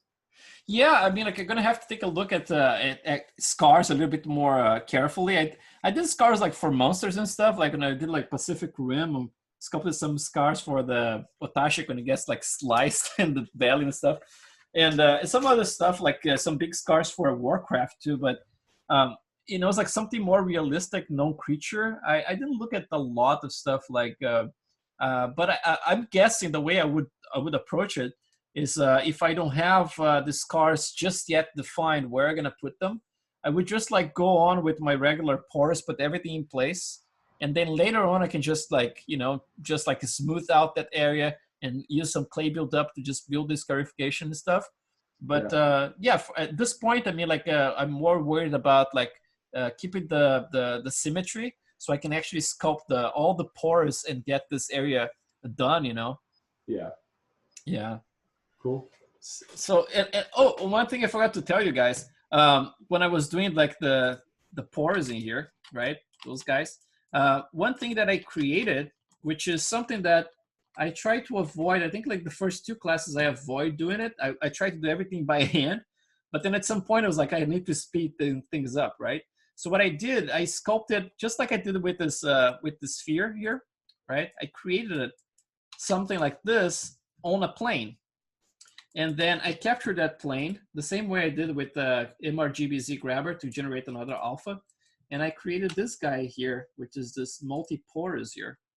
So this one here creates this pattern, which is pretty clean. It's like it doesn't have the, it's like even the distance a little bit closer than that one, right? Like I think the thing is like sometimes I do it like this, and then when I look at the model, it kind of feels like there is space for like some in between, so I add them. So I think what I did with this one, I started with this one and I added some more in-betweens, I believe. So it seems like they're a little bit more concentrated here. But this is the one I'm using the most. So yeah, I kind of like, I think I can rely on this one because that's the one I use for most of my characters anyway. So I basically try to create like a very, not like a precise circle, right? Like, but fairly circular. And then this one I'm using to sculpt like the character and just like save a ton of time. So you guys feel free to do that if you want. And so basically like what we're gonna start doing here, we're gonna start by the cheeks. That's like the area I normally start. And I'm gonna start with this brush here, right? So that's the array. Now you guys know the approach to create one of them. I would not go for the array brush before the single brush is working nicely, you know. Try to apply it a few times. Don't go for like, try to avoid this. Try to avoid like doing a test, like a simple test with one pore, and then calling it done and start applying everywhere, and then cover the entire face with it, because it takes some practice to actually get the right distance and the size correct, like I said before. And even myself, I mean, like in some of those classes, I had to redo 2 or 3 times just to get things right. So I would start experimenting with a small area. So for example, like start with this little area right here. And if you get the scale correct, and even like, you know, it's like I'm gonna show you how to export the displacement maps. If you render and it looks correct, then you go for the rest of the stuff. But try not to sculpt everything, because if the distance is incorrect, that means redoing a lot of stuff, you know, and that's a lot of work. It's not easy to just simply replace them, you know. It's like the scale has to look correct. So I'm gonna pull my face on the side here again. I'm gonna try to approximate the distance, the detail. So I'm gonna start by drawing here. So I have, like I said, like 30 million polygons in this chunk, right? That is visible right now. So I'm gonna start with this, and I'm gonna draw to a distance. Let's see, like if I compare it to my nose in there, seems like in terms of the amount of them, seems like fairly okay. Bear in mind that every time I sculpt something like this doesn't mean that it's going to be like the final look, right? There are lots of passes I'm going to be doing. There is a very interesting trick you can do. I can do it right now, actually. So morph targets don't work for HD geometry, in a sense that if you go in and out of HD geometry, the morph target is lost, right? But within the session, if you store a morph target right here, it's saved in here. So we can actually do stuff like this. So I can actually sculpt my pores in here, like that, just drag. And then I can just go, oh, okay, they look a little bit too deep. I'm gonna try to raise them a little bit. So you can actually go to your morph brush. So where is it? Morph, this one. So go to the morph brush, and you can use like a small intensity, for example. And you can just go and blend things the way you want. So this is gonna be, for example, useful when you're about to blend areas like, you know, the eye bags with the pores underneath them, to actually be able to actually, you know, like to blend things very, very nicely. You can even use like a very small intensity, like 1, just like do like a very subtle treatment to it, you know. So in this case here, I'm gonna just eliminate completely. So the morph target is saved now, and as long as I'm still inside of the session here, it's not gonna go away, right? So I can use as a save card at some point, at any point. So let's go back to my multi-pores in here, and let's do a little bit of placement.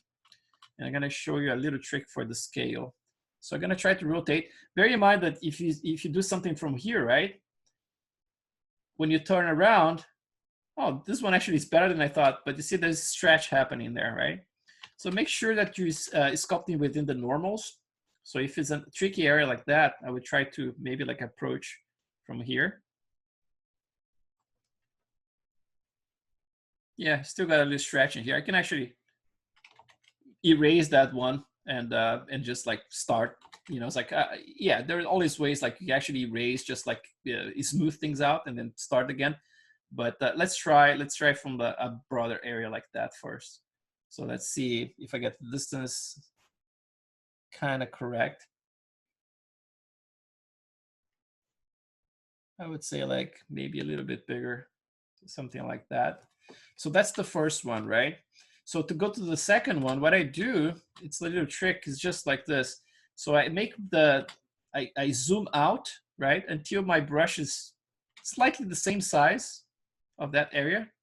And then I go to the next area like here. And then I make sure that that line barely touches that little border where my array is, the array of brushes, of pores. And then I'm gonna just barely touch it, and then I'm gonna draw the next one. So that means that I'm trying to keep like the distance between the pores kind of consistent, because the worst thing you can do is to create something like this and then make a tiny one like that and a gigantic one like that, right? And things just don't work. There is like areas, of course, like a little bit more stretched than others. And it's good that you have a little bit more of a distance, but it has to be a small variation, you know, otherwise it's gonna look very, very artificial. So the next one here, I'm gonna do the same thing. I'm gonna keep like, or I can make my brush slightly smaller too, it doesn't matter. So from here, just gonna project around, let's go around here, in between those guys. I'm gonna do another one. And you can spin around too, right? Like to make sure you have enough variation. Just like spin around. Let's see, this one might be a little bit bigger. No, it's actually pretty good. So what I do, I go around the entire face, but this type of pores, like I said, like I would not add around the eyes at all. I'm gonna keep this area clean. Obviously not in the lips, right? But then even down here in the chin, I'm probably gonna add them as well. I'm just gonna add them with less intensity, right? And then similar intensity, they're gonna go all the way around here to the eyebrows and everything. And then we're gonna add like different types of pores around the nose and stuff like that. But this one here is safe to just add for now around this area of the cheeks and you know, it's like even the side of the face here. So I'm probably gonna be running a little bit out of resolution around here, but I'm gonna try to keep the size a little bit consistent. So there's not a lot of, and I'm gonna try not to touch and overlap with the previous ones I just added. I want to try to keep it clean like that, right? So if I have something like this, you see, like just by having the model symmetric, I can save a ton of time by, you know, sculpting both sides at the same time, right?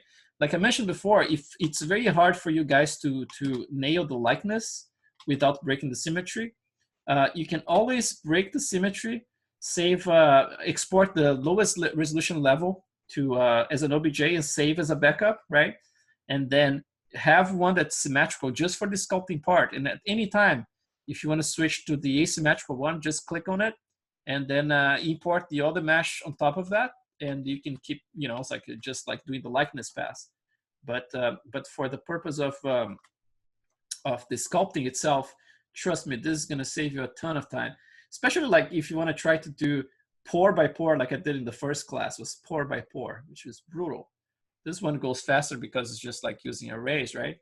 And at the end of the day, the way things gonna blend, like the types of skin blend, and also the extra detail on top of everything, like the pimples and scars and everything, that's gonna make the skin look realistic anyway. This is kind of like a base, so that's why I'm kind of like, you know, let's abandon the romantic idea that I have to do everything by hand every single class, because that's gonna drive me nuts, right? So that's why I'm kind of like cheating these days with this. So let's see if I do something a little bit, yeah, that size around there. Sorry, Chris, can I ask you something? Yes. Can you tell me again where the sRGB brush is to capture the pore, please? Oh yeah, definitely. Yeah, let me just apply this one. So if you go to, if you have a plane with them applied already, right? You already sculpted the plane. You're gonna go. You're gonna go to your, like, to the brush, like to the tool here, like the main tool, right?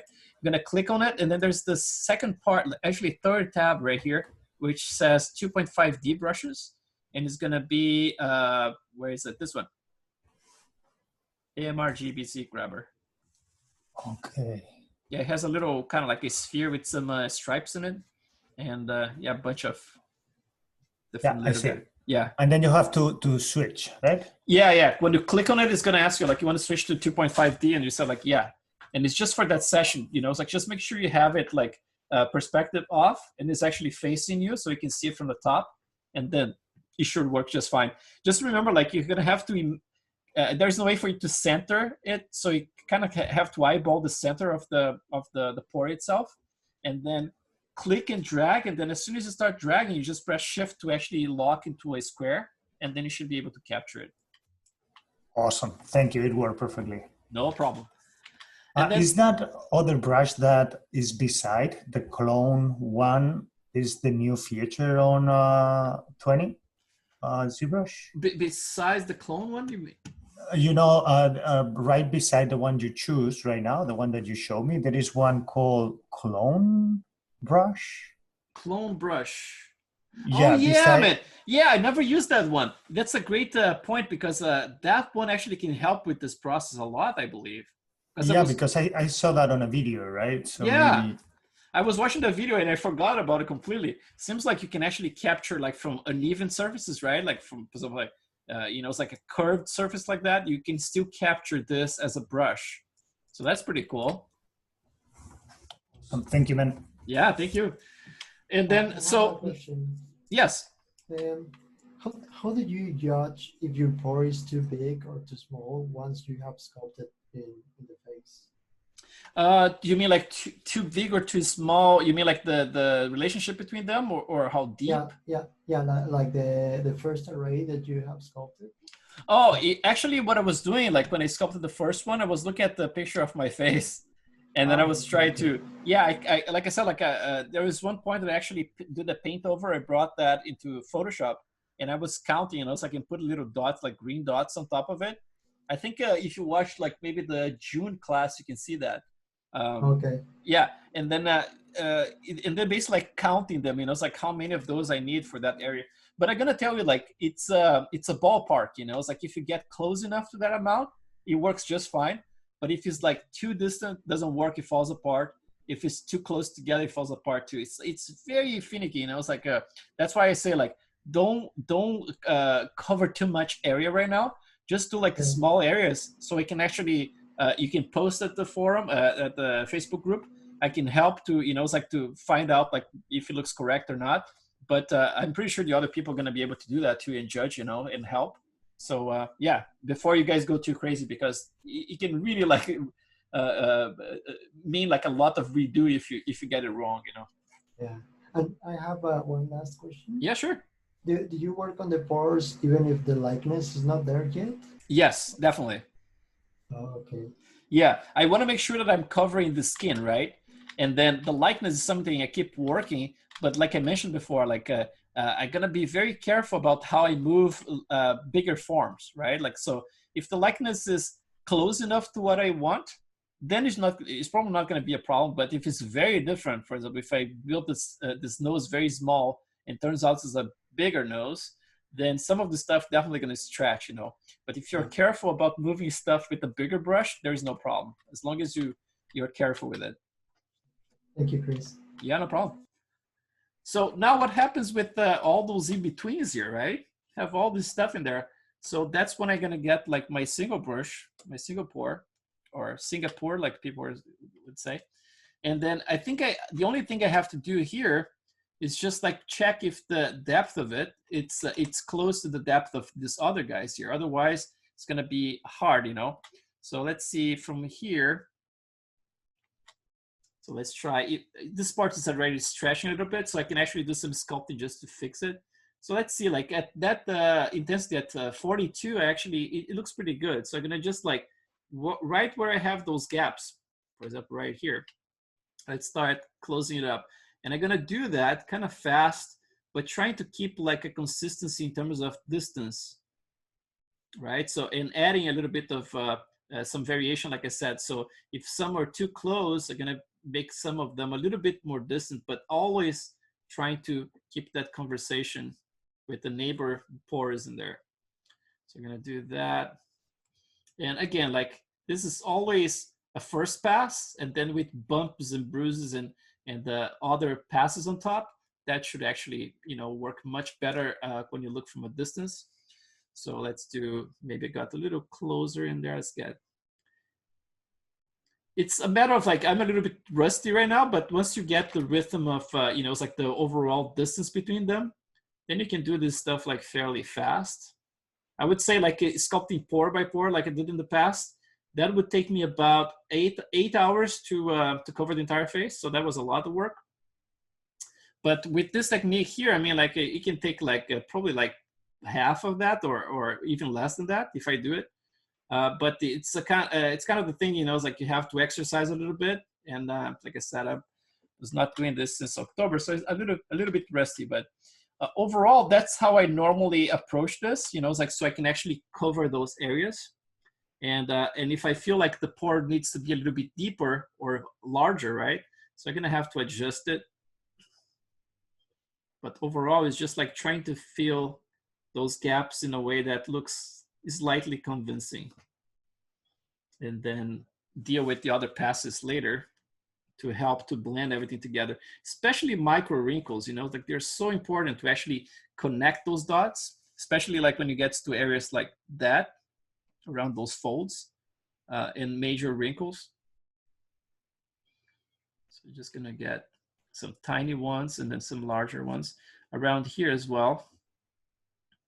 And then as soon as I have space for a bigger one of those arrays, I can actually add that as well. But you see like this area here, I can either like completely erase them, but I think I'm gonna keep some of them in there, and later it's just gonna blend with those micro wrinkles. Hopefully it's not gonna be too messy. If it's messy, I can just like use the morph brush or just smooth things out and start over in here. This approach is the kind of stuff, it's like you guys have to be aware that HD geometry doesn't have a lot of things that you have with the regular subdivision. For example, like layers, right? Like layers work if you're very careful and it works all the way to the highest level before HD, right? But not within HD. HD is also very tricky when it comes like to textures. For example, if you want to import textures from an outside program into HD, what happens is that HD completely eliminates the UVs, right? Like so when you're sculpting here, you're not using UVs. And then because of that, if you're trying to bring a texture that has that's based in UDIMs, right? That texture is not going to show up in here. So it's more likely if you want to get a texture assigned to the model that's HD, you're probably going to have a model in the background that's subdivided with no HD, and then you can project from that model into HD in polypaint mode, right? But not directly in. You're not going to be able to bring the texture directly here in HD. So that's a couple of things that are very, very annoying with HD. But I think Ofair has some plans to update HD at some point, hopefully not too far in the future. But yeah, it's limited, but what it gives you in terms of the amount of polygons you can sculpt, and also the fact you can sculpt everything in a single object without partitioning the object, and then exporting like seamless maps, that's to me is pretty huge. It's I think the advantages outweigh the disadvantages. And it's not something new. It's like HD is being used for a long time. I think the first movie I worked was, I think it was Rango. Rango I used HD. Actually, was maybe the first Avengers. I used HD as well. But I use for every single creature I do, at Island, like for the longest time now. Just like, yeah, I cannot live without it. I just love how. The thing is, like, if you're not experienced with it, you might hate it for a while, but if you give it a chance, I mean, like, I swear it's pretty awesome, It's like, I swear by it. So you see, like, this whole area here now has some, it's like it's kind of filled with stuff. And then obviously tomorrow we're going to be dealing with the wrinkles and everything, but I can give you a little hint here about the way I approach them, the connecting the dots game that I mentioned before. So if I have my standard brush with my pointy favorite little alpha in there, that's the alpha 39, right? With that little tweak for the curvature. You're seeing there, right? Little point. And with the stroke lazy mouse tweaked from 0.25 to 0.02, that's the settings I do. So now I have that little brush. Let's just increase the intensity here to something a little bigger. And then let's just pretend I want to create some wrinkles in here in this area. I would approach like, let's see how deep it is. Oh, it's kind of okay. Let's do maybe a little deeper than that. Let's see, 18. So I would basically like start bringing some of those guys together. For example, like connecting some of those dots like that. So I'm gonna go like where this major wrinkle is, and I'm gonna start like trying to search for the neighbors in here, maybe a little bit bigger than that. And I'm gonna try to connect those little guys. So instead of like having that boring line, right, that people normally sculpt like this, that goes across stuff, we're gonna be building that line with like multiple lines. So you're gonna be doing some of them bigger, some of them a little smaller. And then from here, you can actually change direction and create a little bit more of a, you know, it's like those diagonal lines kind of like starting to flare out, you know, drive like outside like that. And then of course, like in between, you can add like all kinds of other tiny wrinkles and stuff. But this is just like what we're gonna be doing in general. Like when it comes to those pores, you're not just gonna leave them the way they are, like to look like an orange peel like that. You're gonna be doing a lot of manual work like that to actually blend things, you know. It's like, especially like when it comes to the chin, we're gonna be blending those things together and creating more directionality as well. So the directionality is the brush I mentioned before, the skin pores, right? Not the skin pores, sorry. I got the wrong one again. Where is it? I'm old, man. I need glasses, I swear. So the skin random, right? This one that I showed you guys before, built with that alpha. Remember, like I mentioned, like if you're doing circles, right, you can get that cool effect, very organic. Let's increase the intensity a little bit. And then I mentioned that if you do linearly, you get this interesting patterning like that, right?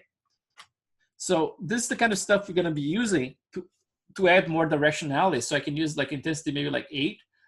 And then around here, that's gonna create like some very fine wrinkles to add some direction, for example, like this, right? Just over everything.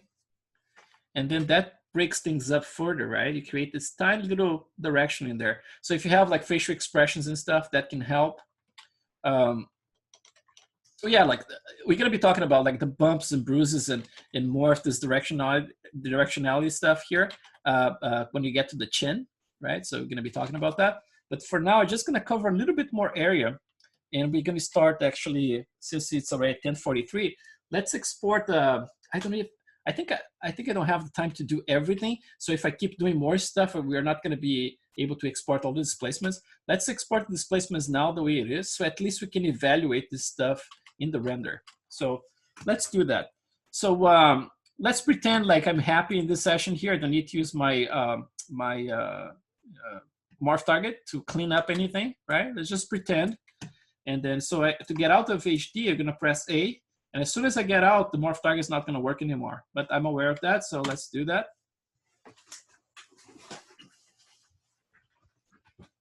So now it baked everything from HD into the model, right? I'm back to 1.1 million polygons outside of HD, and I only can see mentions of what's in there. I cannot see the full resolution unless I press A outside of the model just to render a little preview, right? And I know that my HD geometry is all there. So let's export and set up the render for good now. We did a quick example the other day, but let's do it correctly this time. So before I go to the lowest resolution level, I'm gonna export the mid resolution one first. So like instead of like the lowest, one subdivision level more. So I'm gonna export this one first, and I'm gonna do it as MR for medium resolution, and I'm gonna name it 6. Now that I did that, I'm gonna go to the lowest, and I'm gonna export it as LR6, low resolution 6. Right? So they're both saved in there. I'm gonna save my file. I normally save everything as project. So save as under ZBrush, retopo 19. I can stop calling retopo as well, but just part of the process in there. So it's gonna take a little bit to save because now we have HD and the HD has to be saved, right? So it starts very small. For example, if I look at the size of the file right now, the size of the file right now is 200 megabytes, which is nothing, right? But you're gonna notice that every time you cover more and more area with HD geometry, for example, I just did this part with the pores, right? But as soon as I start covering more and more stuff, all of a sudden you're gonna reach like 500 megabytes and then 800 megabytes, and you're gonna pass one gigabyte, 1 gigabyte. So yeah, it's gonna start growing as you add more and more detail in HD. So you're gonna notice that. So the first thing I'm gonna do here, I already exported my mesh. I'm gonna just delete my morph target, and I'm gonna do those 3 steps that I mentioned before: store, switch, import. And I'm gonna go to my OBJ and get the latest HR LR6. So I'm gonna get the lowest resolution 6. It didn't change anything, but that's what we want. It's just like to make sure that's comparing to the buffer. And then under the Z plugin, let's go over those settings again. Just displacement map for now. I'm gonna export 8K.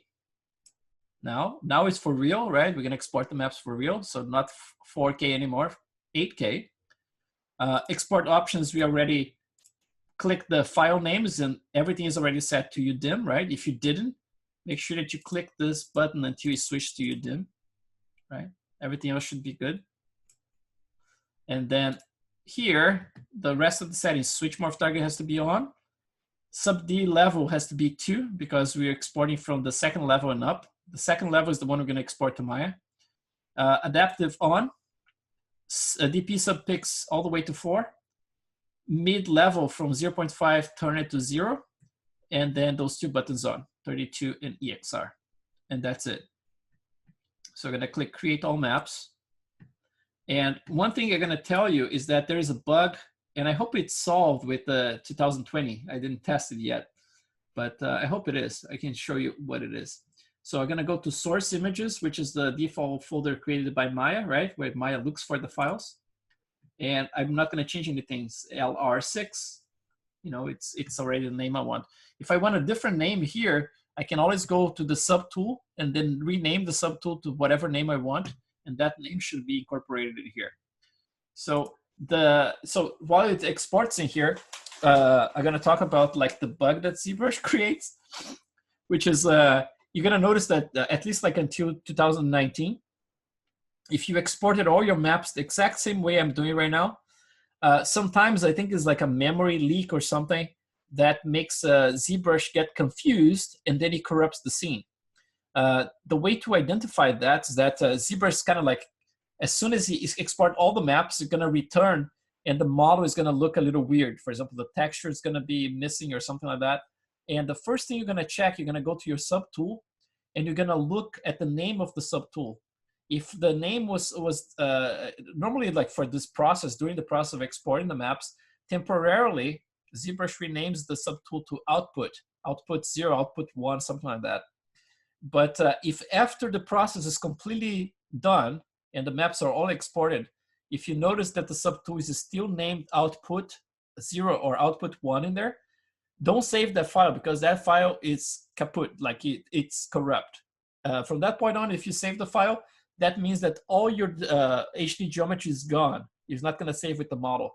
It basically like wipes the HD geometry, it corrupts the scene for good. So like I said, I don't know if 2020 still does that, but up to 2019 for sure it was doing that.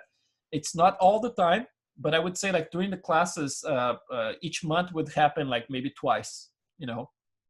So bear in mind that as soon as you export your maps, make sure that you check the first subtool and the one that just exported to see if the name is still output, okay? That's why it's so important to, right before you start exporting any maps, do this every time. Save your file, save your project or your Z tool before you export anything, because it's something that happens, you know. It's like, and if it corrupts, then you're basically screwed, like you lose all your work. So let's go to Maya and let's prepare the scene for rendering. So what we're gonna do here, we're gonna just like maybe create a copy. not a copy. Let's create a brand new shader. So that one, actually, we can see what's going on with it because this one has color and all kinds of crap. So let's do like a simple shader here. Let's do an AI standard. Let's name this one displacement test. And I'm just gonna assign it. So click the model. Actually, I think it's rendering in the background here. Let's see. No, it's actually not. Oh, good. I just heard my computer spinning in there. So I'm gonna right click and then assign material to viewport selection. So I know this one is assigned now.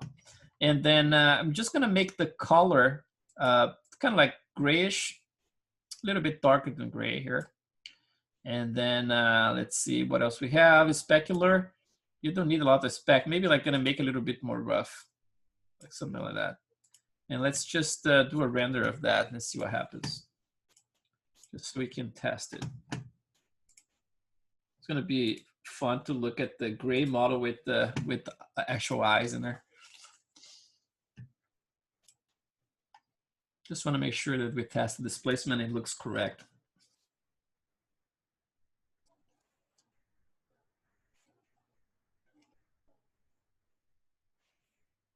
Okay, maybe a little darker than that. Let's see. Get my color a little bit the gray so you can actually see everything. Something like that. Oh, too dark. Yeah. So you can get like a little area. Just click the little blue square and then just like go over here. Let's just stop it first.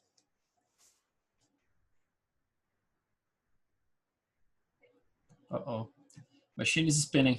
It's doing too much at the same time. It's exporting displacement maps and rendering at the same time. So I might stop you here and just like go over the displacement settings. Yeah, so that's basically the square we're gonna be updating every time. So you can see if the if the pores are actually working.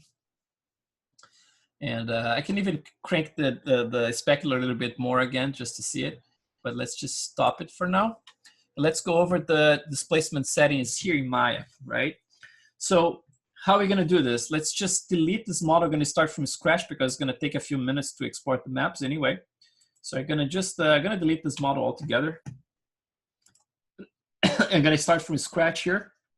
You're gonna import the mesh as OBJ, making sure that you have single object on, right? Once that's done, you next time you open your Maya should be fine. But for now, let's just import. And then I'm gonna get my latest lowest, not the lowest resolution. Remember the lowest resolution we imported back in ZBrush just to export the maps, but we're gonna be importing the mid resolution. So I'm gonna get the mid res, the difference in size you can see there. So now I have my model in there. I'm gonna make sure I go to my mesh display and then just turn on soft edge so it looks nicer. And then now we're gonna go through this process again. I just did as a preview last time, but this one is just to remember what's going on. You're gonna go to your object attributes. If it's not available in here, just press Control A, so it should pop. And then that's gonna be the tab you're gonna look at. The second tab, Arnold, gonna do that stuff all over again. We're gonna scroll down all the way to SS set name. I'm gonna put like any name you want here, as long as you match with all the objects with SSS within the face. And then subdivision, I'm gonna put like Catmull Clark. I'm gonna start with 3 subdivisions only. I'm gonna increase to show you. And then raster, I'm gonna switch to object. And for UV smoothing, nothing, so it's gonna be linear. For displacement attributes, I'm gonna keep everything default, so nothing because you already set the ground level to 0. And for auto bump, I'm gonna click it on. As I explained before, anything that's not subdivided enough to accommodate within the iterations in here. So for example, if you have like 7 subdivision levels up to HD, right?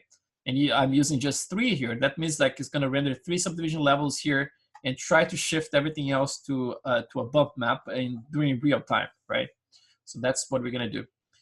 So that's basically what I set up for the model. So not a lot to see in there, other than just a reminder of how I set it up before. I'm gonna reassign my shader, so assign material to viewport, just to make sure it's working. So now this should take a little longer because it's gonna subdivide the mesh. So it's processing, yeah. So now it's rendering a mesh subdivided 3 times, right? So when we have the displacement in here, we're gonna be able to see the difference between subdivision level 3, 4, and 5, for example. So let's see how ZBrush is doing. Let's go to the shader network. Again, like to get to shader network, just click that little sphere, right? The little blue sphere in there, or under your window, rendering editors, and then hypershade. So that's basically what we're doing here. The resolution here is like only 1080p for those videos, but normally I try to work with higher resolution, you know. I keep like all those menus on the 4K monitor because my tablet's only 1K, right? Actually 2K. Is it 2K? Yeah, it's like a 1080p, right? It's 1080p. So, so the displacement map is here. The displacement test is here, but I don't have any displacement map assigned to it just yet. So if you click, let's see if I go back in here. So I'm gonna click the displacement test, and I'm gonna go to my tab right here, so I can have access to the whole thing. And then you can either click this little arrow in here, the bottom one, right, to have access to the displacement material in there. So we're gonna click the little checker to go and plug the material.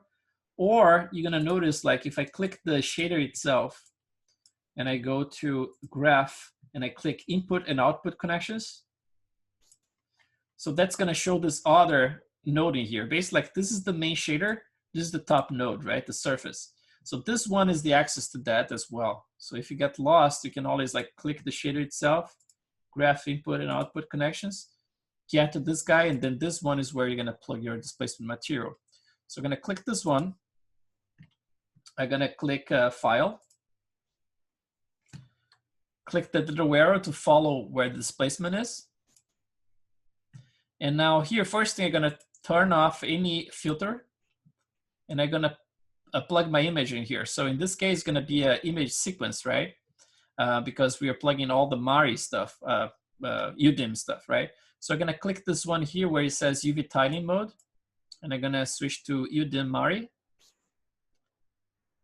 you know, and then color space sRGB for now. So I'm gonna, it says like no tiles found, right? So let's see how many ZBrush exported. So let's go to click this little folder. And now see, like I have 5, so it should be done. Is it done? Nice, 7 minutes. You see, like in 7 minutes and 19 seconds, even though I was rendering stuff in the background, right? He exported 5 8K maps. That's HD for you. That's another great advantage. Try to do that like from a 72 million polygons model, non-HD, and you're gonna be waiting hours, if not like half a day for that. So let's just click the number 1. And then now we're gonna find 5 tiles. So we found the 5 tiles in there. It automatically reverted to raw because that's what I have in my settings, right? But if it doesn't, make sure that when you import the displacement maps or HDRI maps, they are always in raw. And then the last thing here, I'm gonna check, it's down here under Arnold tab that I don't have auto-generate textures, right? So I'm gonna turn that off. So let's do that little test again. Oh, it's already rendering. I already plugged it. Yeah, I didn't realize it was, I didn't click the stop, so it was basically rendering all the time. So now we have the pores in there. We can actually do a little, let's zoom in and let's test a few settings in here. So if I have that working around there, I think it's good enough, like resolution. So something like this. All right, let's wait until it resolves a little bit.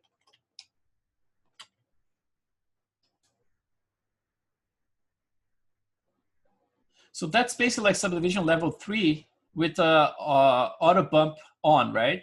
So let's save this one. So view store snapshot, sorry. View store snapshot. So basically saves it for me right there. So I can access at any time, right? snapshot right there. And then, so what we're gonna do now, we're gonna click the model again. And I'm gonna go to those settings here. And instead of 3, I'm gonna crank it to 4 subdivisions. It's gonna take a little bit to calculate it. So let's turn this one off. Let's play it again. So it should assemble the scene again.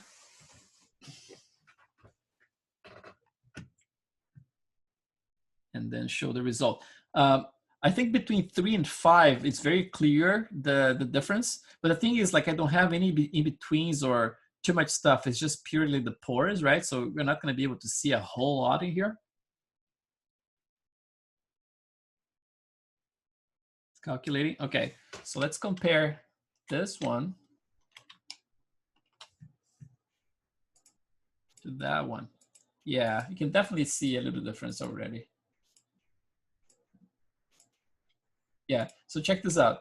So you're gonna see like how those little pillows, you see that there's a little, pay attention in the specular. Actually, to make it easier, let's look at the specular map. Not specular map, but the specular settings here, right? So let's go to, let's just click this guy. Uh-oh, don't lock me out. There you go. Okay. Slow. Right. Let's go to the shader. Holy Jesus.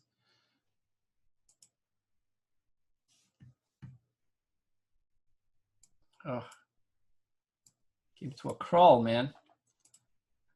Let's see if I didn't stop the render. That's it. That would do it. So let's do it here. So let's just crank the specular a little bit more. So let's make it a little sharper and more specky. Let's do that.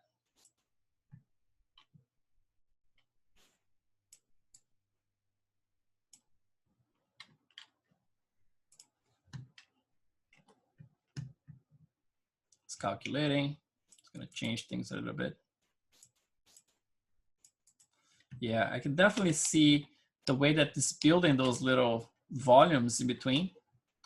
This definitely has a little bit more resolution, you know. It's like, it's kind of like things are softer. I think the basically like the gradients in between, because it has more resolution with one more subdivision level, you can get more definition in there, you know.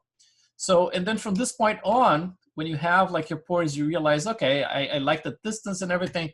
Then you can start playing with the shader like we did like a few settings, right? Like not like super fancy or anything, but just like to help with your renders to start something.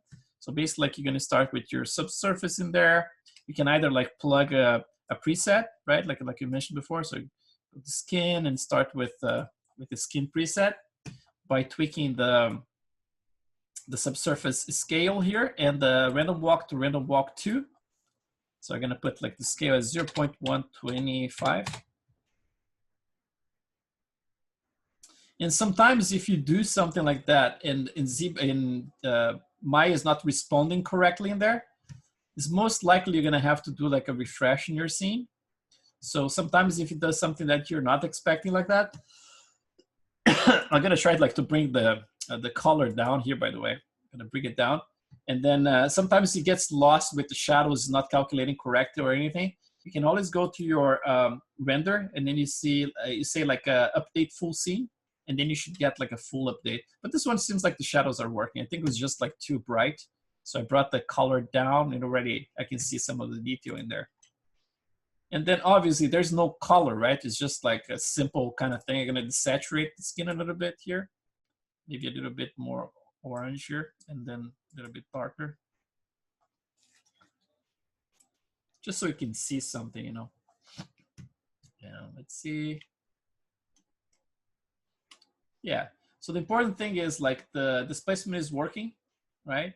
And obviously this is not the right scale for the guy in there, because we actually did a zoom, right? So like it's zooming in, that's basically what it looks like. I'm gonna get like, let's see like this area here of the muzzle. Let's see how that resolves. So that would be like the first pass, you know. It's like if I would say like do what I said, you know. It's like just like do like a small portion, pick like an area like the cheek around here, and do a small portion with a few pores in there. You can place them manually if you want, one by one, right? Once you create your first pore, place one by one just for us to check like the distance between them if it's something that's working. And then if it is, then you can actually use that as a pattern. It was like, okay, I know like the amount that I need to make that that area work, and then I can actually create my first array. You know, it's like create a little array, and then from that point on, it's like I did. You know, it's like make sure you create the array fairly circular, and then that way you can actually put a bunch of them like you know, it's like very fast and just like fill up the gaps just in betweens, which I still have to do in some of those areas. You can see like there are some missing spots in there, but around the muzzle here is actually working nicely. But yeah, I think like I have time like maybe like for 1 or 2 questions. We're kind of over time already, but I want to make sure that you guys got this part, you know. The pores, I mean, like what I did in the past, every time people ask like, okay, can you repeat that stuff? Ask me, you know. It's like I remember like doing like maybe 2 or 3 tutorials on or single pore creation first for people to actually, you know, it's like really be solid with that. And still, you know, it's like some people had trouble sculpting one single pore. It's like it seems like the easiest task, you know. But like I said, like it's a matter of like not only sculpting it to look natural, like one single one, but the distance and the size between them, how they talk to each other, it's very important, you know. It's like it's very easy to go off you know, scale and stuff like that, and it only comes like with experience doing it multiple times. And I'm gonna tell you guys, I still get stuff wrong sometimes, but at the end I managed to get it right by adding more and stuff. But if the distance is completely off, there's not a lot to fix you can do. Sometimes you have to erase and do over, you know, and that part sucks. But you guys have any questions? Hey, Chris. Yeah. So 2 quick questions for me. One, now that we're getting into pores and kind of tertiary details, yeah, at what point do you usually feel like your secondary forms are done and you're ready for tertiary details? No, yeah, like I said in the beginning of the class, I mean, like I don't necessarily need to have them done. I keep working with them like a secondary and tertiary at the same time. So basically, like you see, like I start adding some of that, and then let's go back here, for example. Like so, I already did a pass of HD in this area, right? Right. But then let's say, okay, like okay, I still have to resolve some of my secondary forms in there. So what I normally use, I use like a very small intensity brush, let's say like 4. And then I have my trusty brush in there, my pointy brush. And then let's say like in this clean area here, if I sculpt, they're gonna get like something like that, right? So if I can get like even lower intensity, maybe 3, something like that. And then if I wanna carve stuff, I would go to a resolution a little bit lower. So for example, maybe like the 2nd or 3rd level.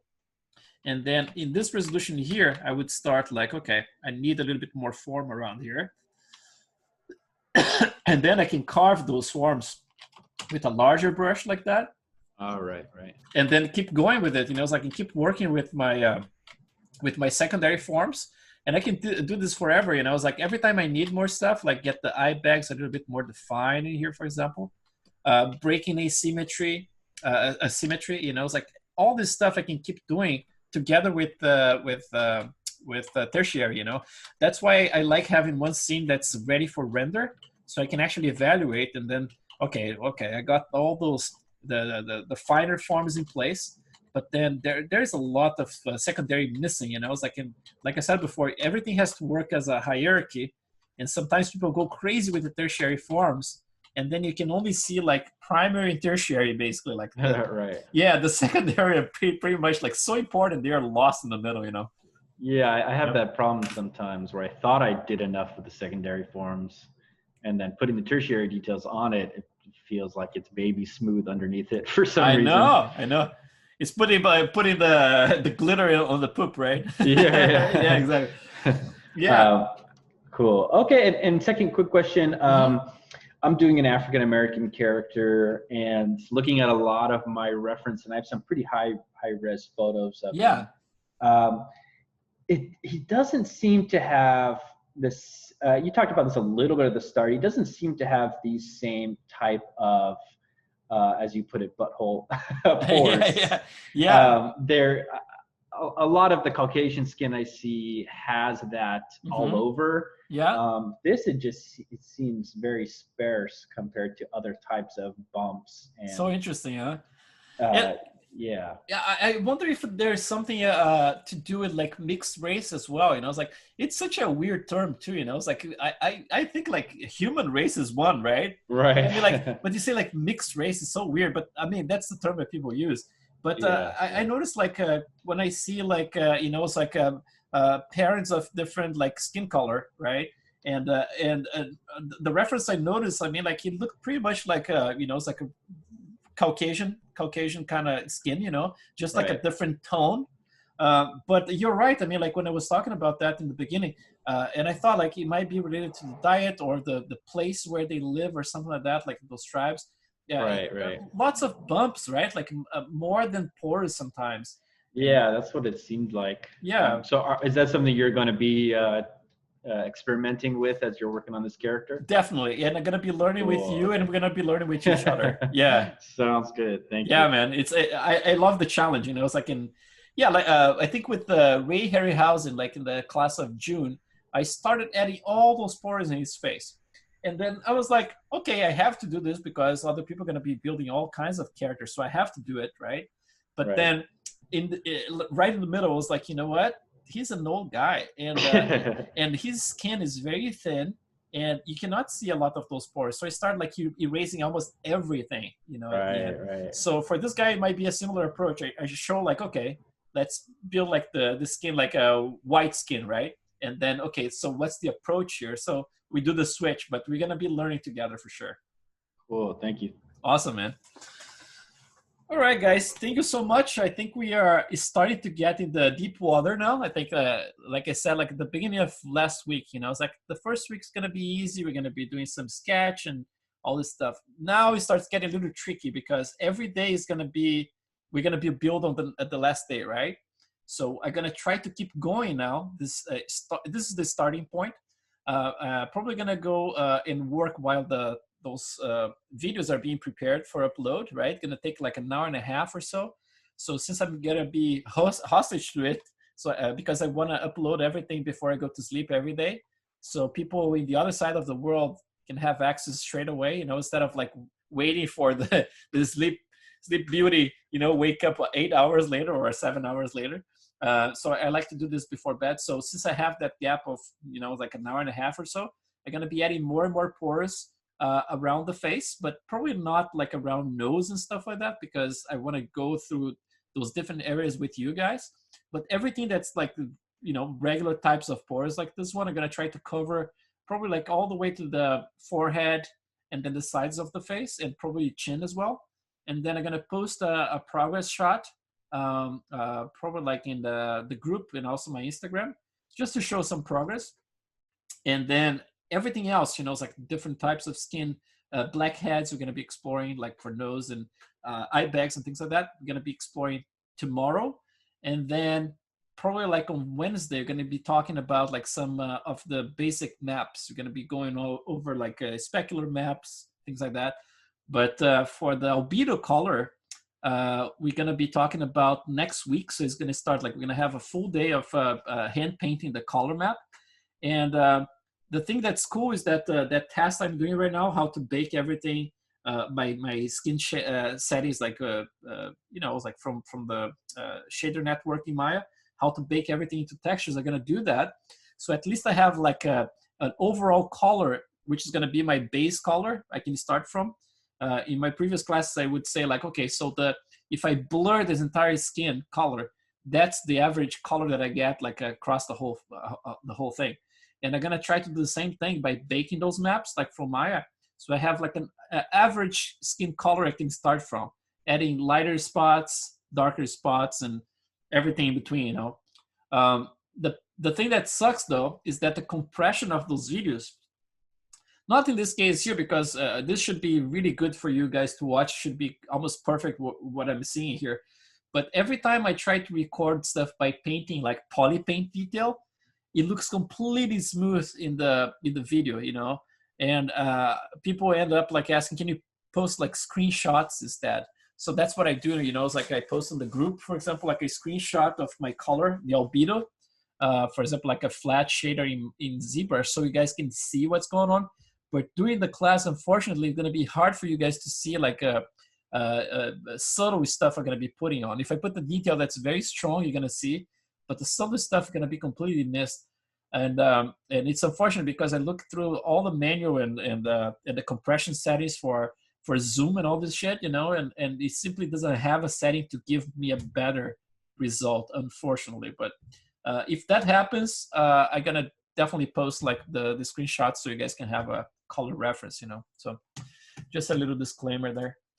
Guys, thank you so much again, and I hope you guys keep cranking the work you're doing, like some amazing stuff already, which is really cool to see, you know. And this is kind of like it's almost like the last lemming the last surviving lemming at the end, you know.